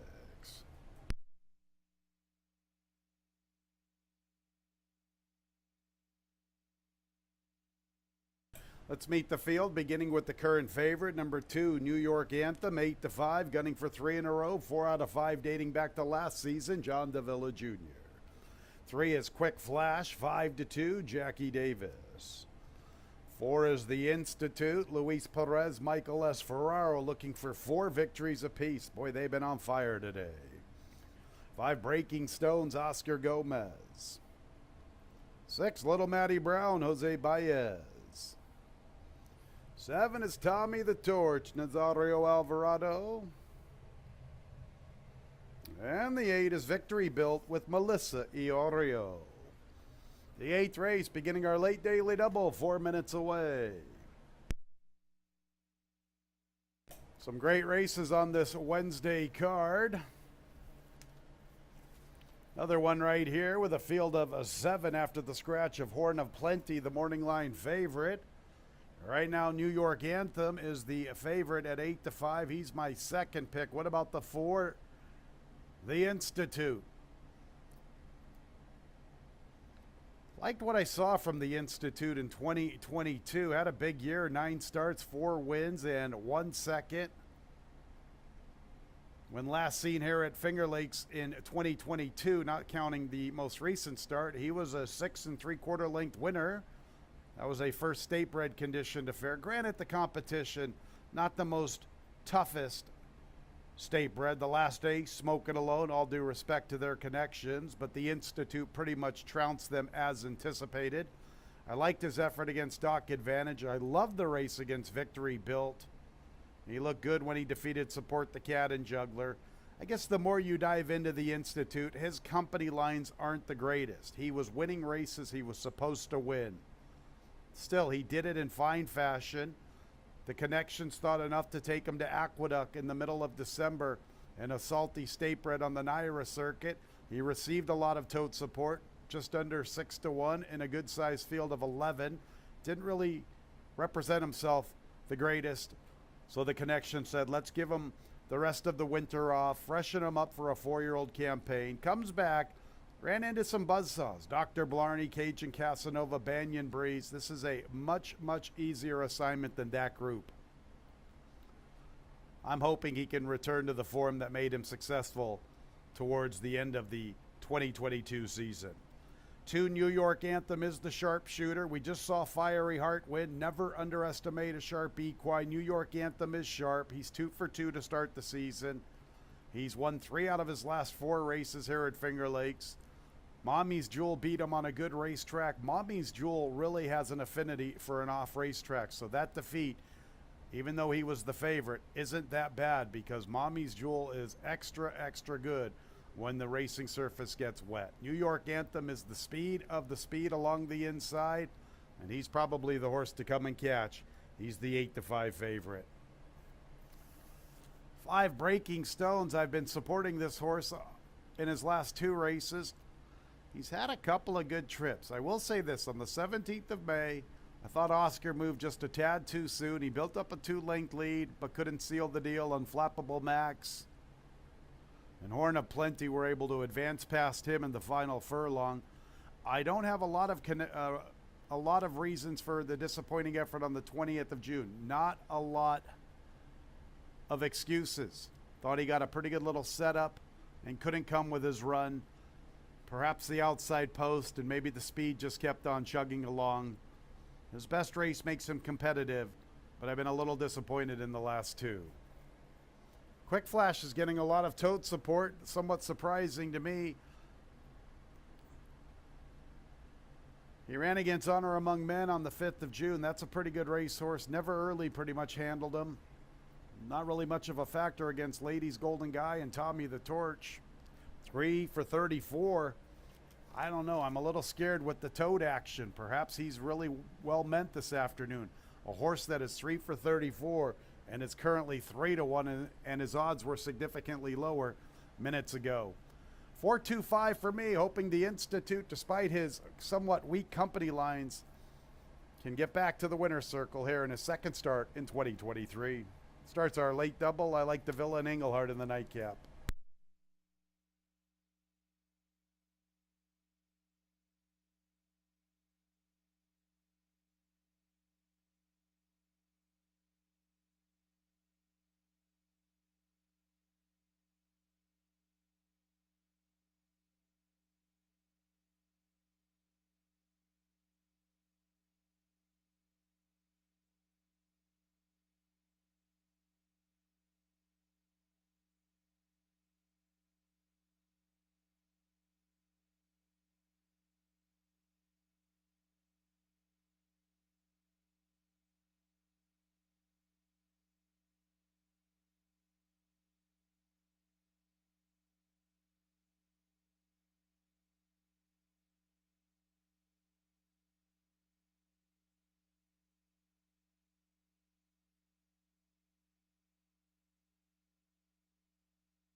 Post time in about a minute.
It's post time for race 8. 4-5 New York Anthem. After that, it's the 5 Breaking Stones at 4-1. Field of 7 just arriving at the starting gate. Another nice allowance race on our Wednesday card. 9 races this afternoon, so one more after this spot.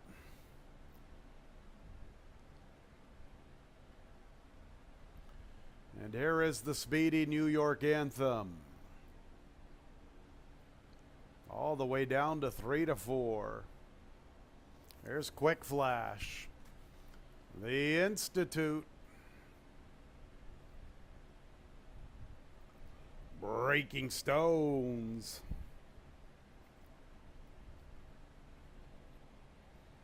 Little Matty Brown for the Nizentarelli. Tommy the Torch, Ed Schatzel and Tim Murphy. Victory Built to the outside, Robert Fotos and Jeff Engelhardt. Late daily double time.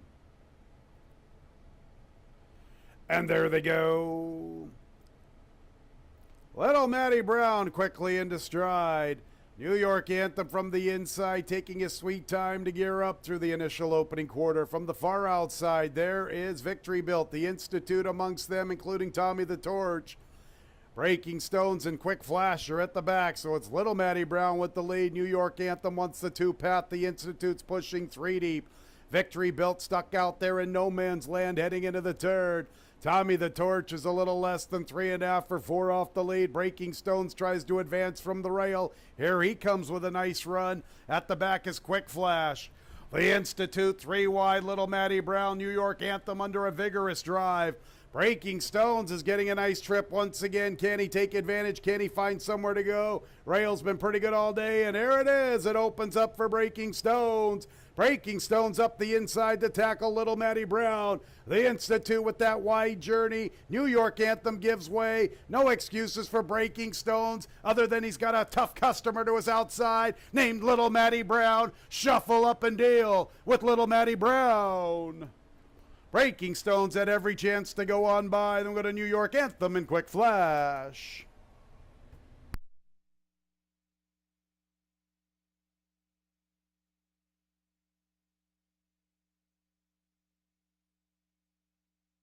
Little Matty Brown's pretty quick.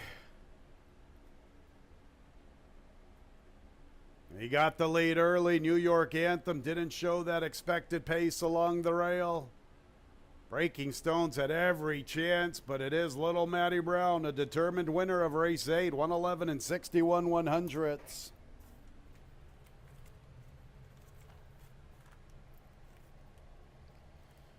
$6-5 on the board. Photo for the show, though. Hold all tickets.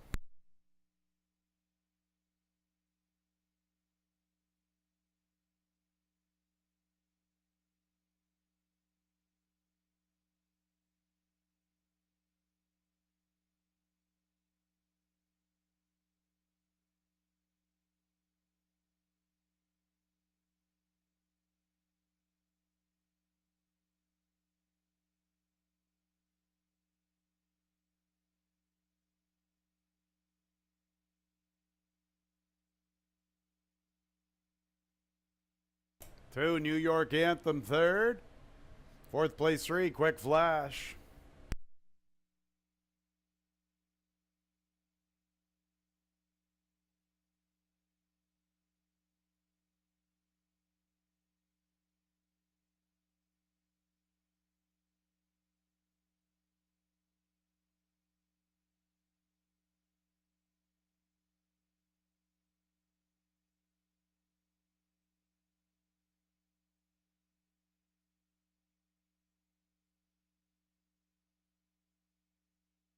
Shuffle up and deal. Little Matty Brown, his 6th career victory. 7-year-old chestnut gelding by Big Brown out of the Johannesburg Dam, January.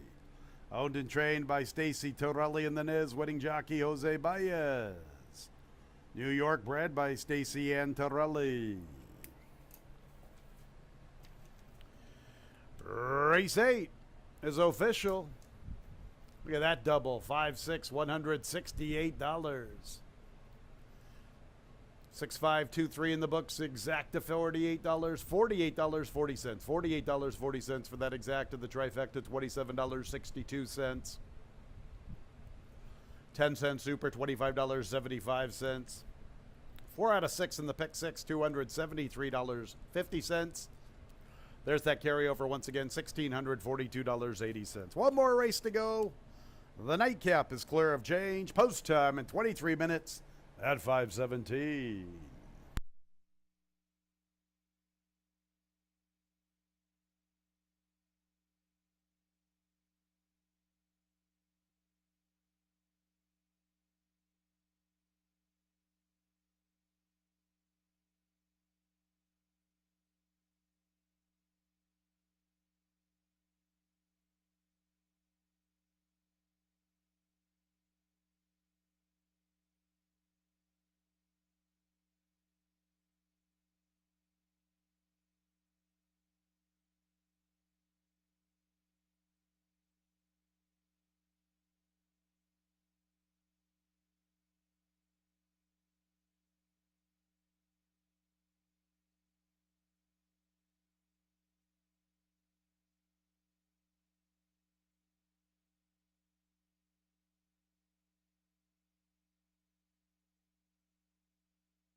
ready to conclude this race card with a race number 9.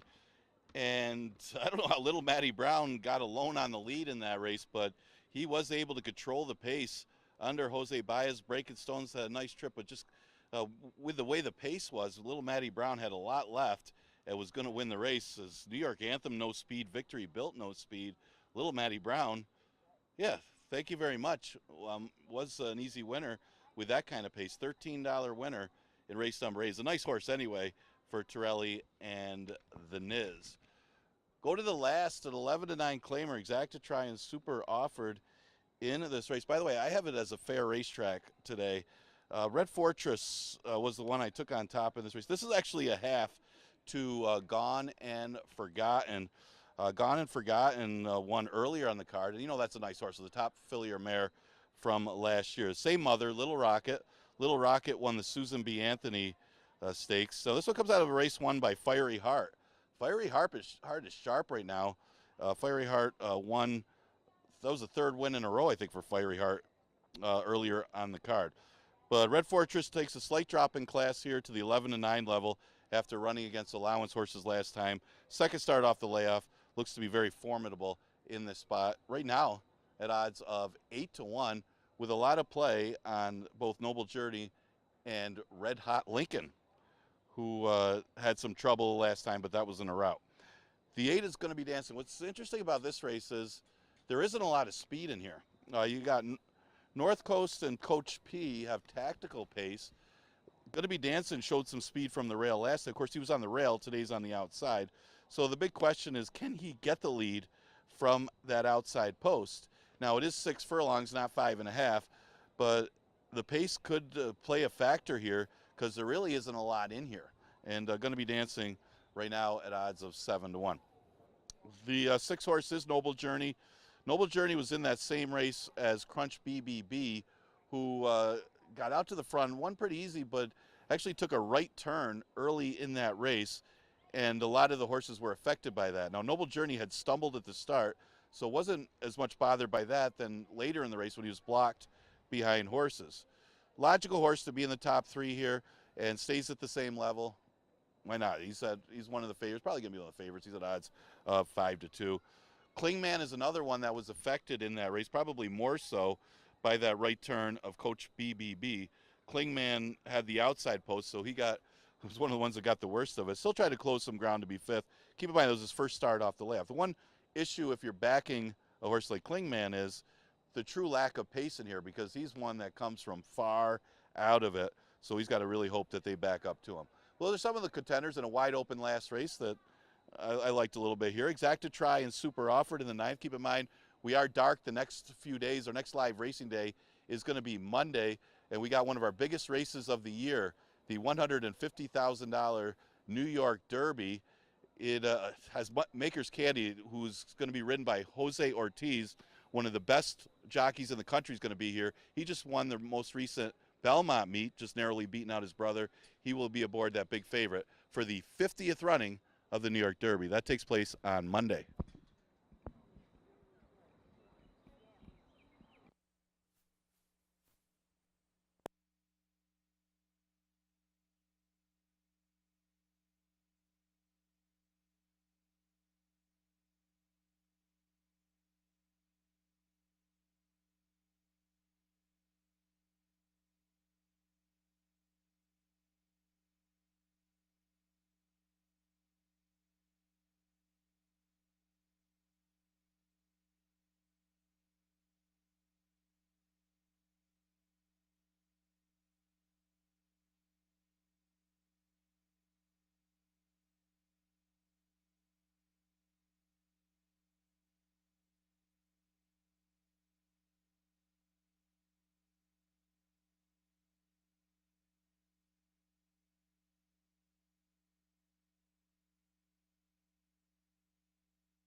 One more race to go in the work week. The Wednesday nightcap, a 6-furlong affair, 3-year-olds and up. Now winners of 2 races, claimers 11-9. The nightcap in about 4 minutes. 3 and 7 are the only 2 that are not covered in our pick 5. Boy, what a carryover that could be. 3 and 7, carry it over. $26,258.07.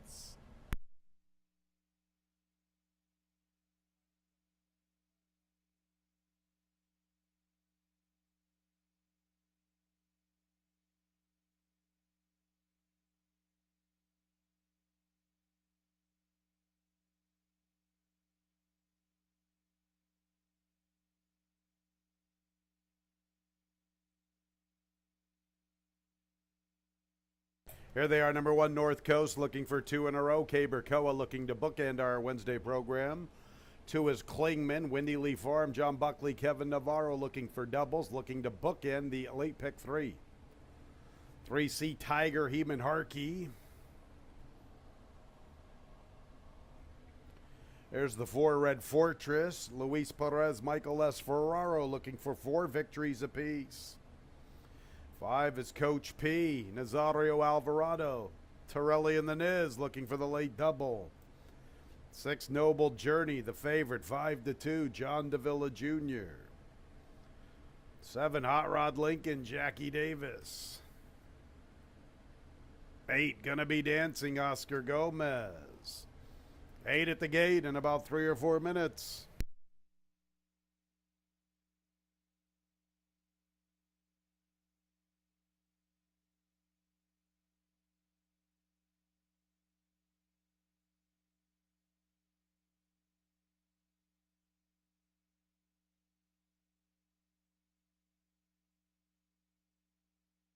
One more race to go on the Wednesday card. See if we can close out the week with a winner. It's been a tough week for me, that's for sure. 6 Noble Journey. 12th of June effort on that sealed sloppy racetrack. He had an inside trip that afternoon. He just couldn't really stretch those big legs the way you would have liked him to been able to. That was due to the traffic situation in front of him. Boy, he had a strong gallop out. He's come back with one heck of a work. Let's make Noble Journey the top pick there in the nightcap. At 2-1. 8 Gonna Be Dancing ran well in defeat on the 28th of June. I like the winner, Big Beach Al. Can't wait to see him again from Jeremiah's barn. Gonna Be Dancing should be forwardly positioned with this outside trip. Outside hasn't really been the place to be so far. The second half of the card, that's for sure. We shall see how it plays out in the nightcap. Gonna Be Dancing, my second pick. 2 Klingman, Windy Lee Farm, John Buckley, Kevin Navarro. They had a huge week. What about that effort from Fiery Heart in the 7th race in that salty starter allowance race? You know, there was a horse earlier in the week, I don't know if it was yesterday or the day before, I think it was yesterday, Night Escort, that took a lot of money in his first start in 2023, had some trouble, and was a up-the-track finisher. Well, he came back and ran huge. I'm hoping the same bodes well for Klingman. Took a ton of money in the same race Noble Journey was in. Didn't run much. Second start, off the shelf. They're on fire. Windy Lee Farm, John Buckley, Kevin Navarro. This horse is offering value, fans. 6-1. We saw this angle earlier this week, and the connections have been rock solid all week long. Then the 1 North Coast. Here's a horse who I liked last year, and I didn't really back him the way I should have on the 26th of June. That's because he was sprinting. I thought it was a prep for a 2-turn affair. Well, you know what? Maybe he's a sprinter when it's all said and done. He looked good winning that day. It's a good placement for him.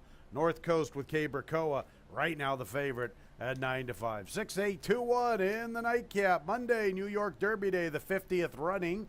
Mike Maker won the race last year with Barisi. He's looking to do it back-to-back. He's got the favorite. Maker's Candy was the Mike Lee champion. Jose Ortiz scheduled to ride.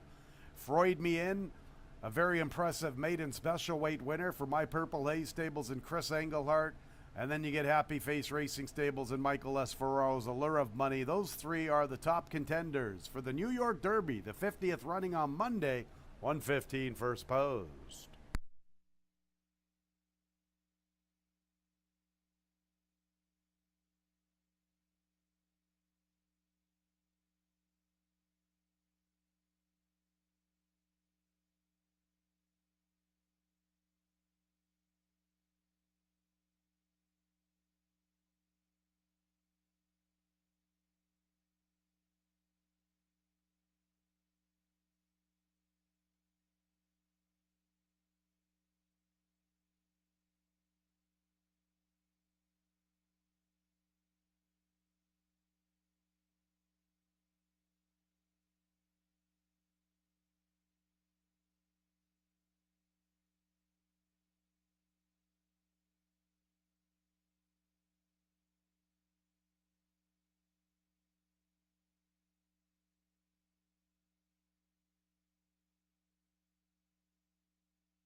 The horses are approaching the starting gate.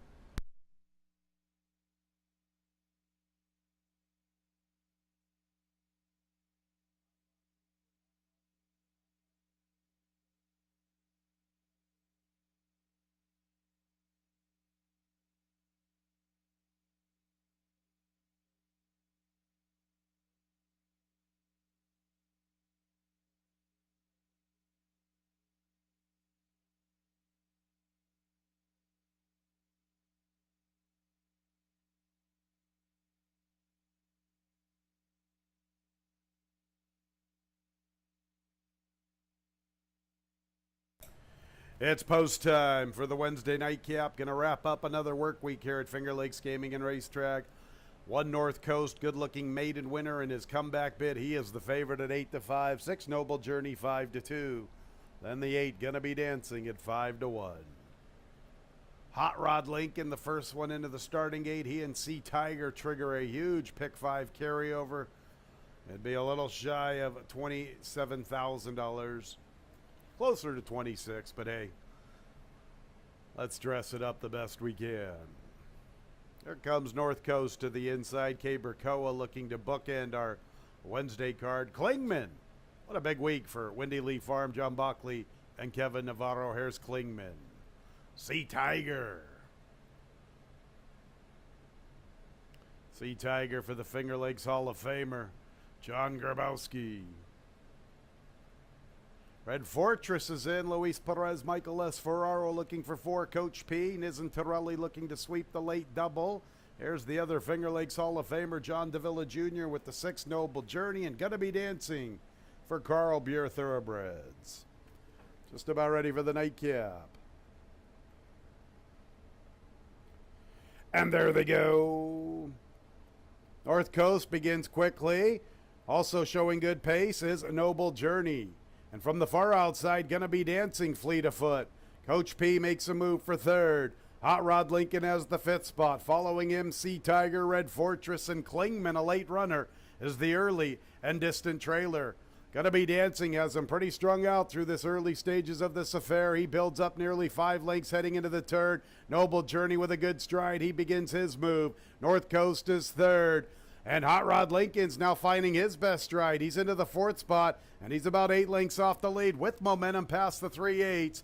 After him, Coach P, Sea Tiger. Klingman's now starting to wind up. Red Fortress is at the back. Gonna Be Dancing, little too quick, too early. Here's North Coast and Noble Journey and Hot Rod Lincoln. Boy, they're pouncing on Gonna Be Dancing. Noble Journey and North Coast quickening with him. Noble Journey has the lead. North Coast from the inside. Then Hot Rod Lincoln, Sea Tiger from the far outside. Noble Journey and Klingman starting to take off along the rail. But it's North Coast and Noble Journey. Who's it going to be in the nightcap? North Coast or Noble Journey? Here they are hitting the line together. Noble Journey in the nightcap. From a very game North Coast. 3rd, 4th, and 5th involving Klingman, Sea Tiger, and Hot Rod Lincoln.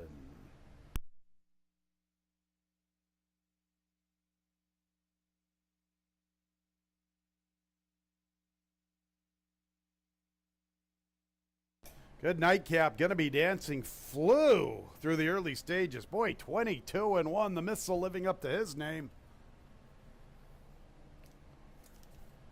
Is this running time correct? 109 and 89 100ths? That's faster than anything all day with allowance races and everything.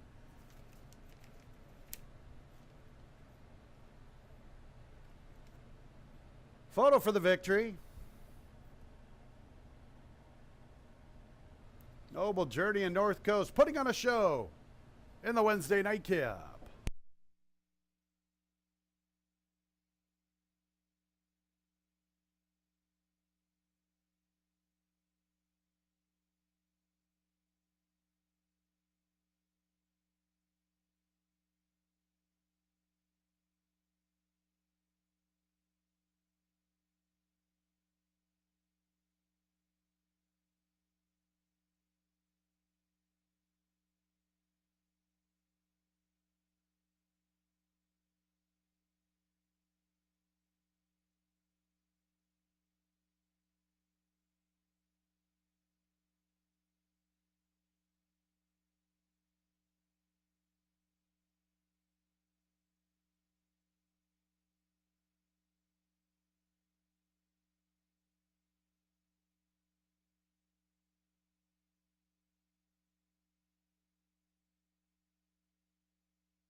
6 Noble Journey first on the board at 3-1. Second place to the 1 North Coast.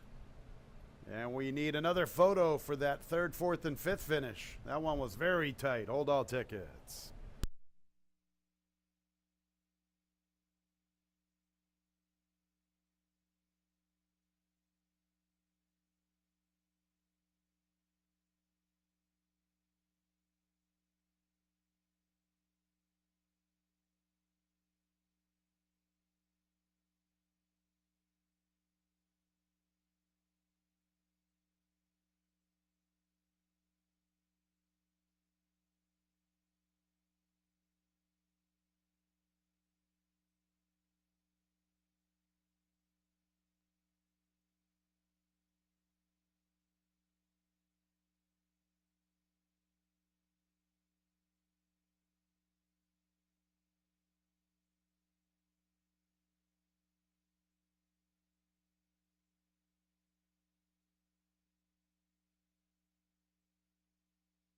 Noble Journey's in the winner's circle. He is a 5-year-old, a big gelding by Noble Mission out of the Dam Mary Grace.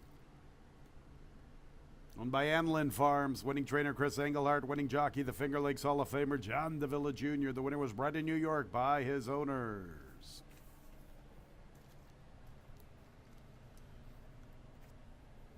Still waiting for the results of the ballots.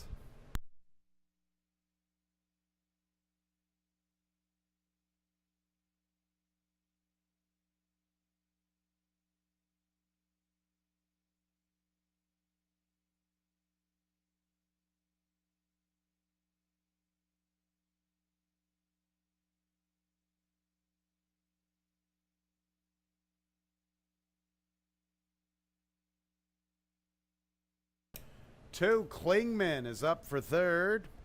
4th place, 7, Hot Rod Lincoln.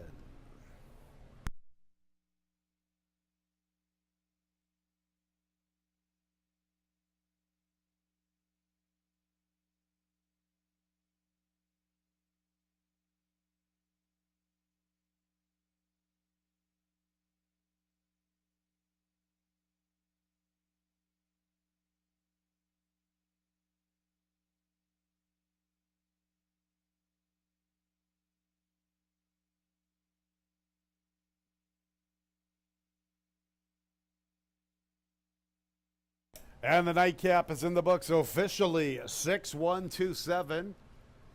The late double is worth $73. How about that 6-1 exacta? $27.40. 6-1-2 trifecta, $24.37. 10 cent super 6-1-2-7, $21.92. Some big payoffs with the late pick 3, pick 4, and pick 5. The late pick 3, $203.75. 5-6-6 the winning combination. 5-5-6-6 winning combination in our late pick 4, $663.25. Look at the huge pick 5, $4,376.25. $4,376.25. A pretty big Wednesday pick 5-3 with 5-5 with 6-6. That's it for the live card. That's it for the live action this week. Monday, 50th running of the New York Derby. Go get your free programs online, fingerlakesgaming.com. Click on the racing tab. Scroll on down to free digital program. 1:15 first post for New York Derby Day. Sure hope you had a great Wednesday. We're open for simulcast wagering. Saratoga opens up tomorrow. Simulcast wagering Thursday, Friday, Saturday, and Sunday. Live racing Monday, New York Derby Day, 1:15. When leaving the track, please drive very carefully. This has been Racing from Finger Lakes Gaming and Racetrack. Good night, everyone.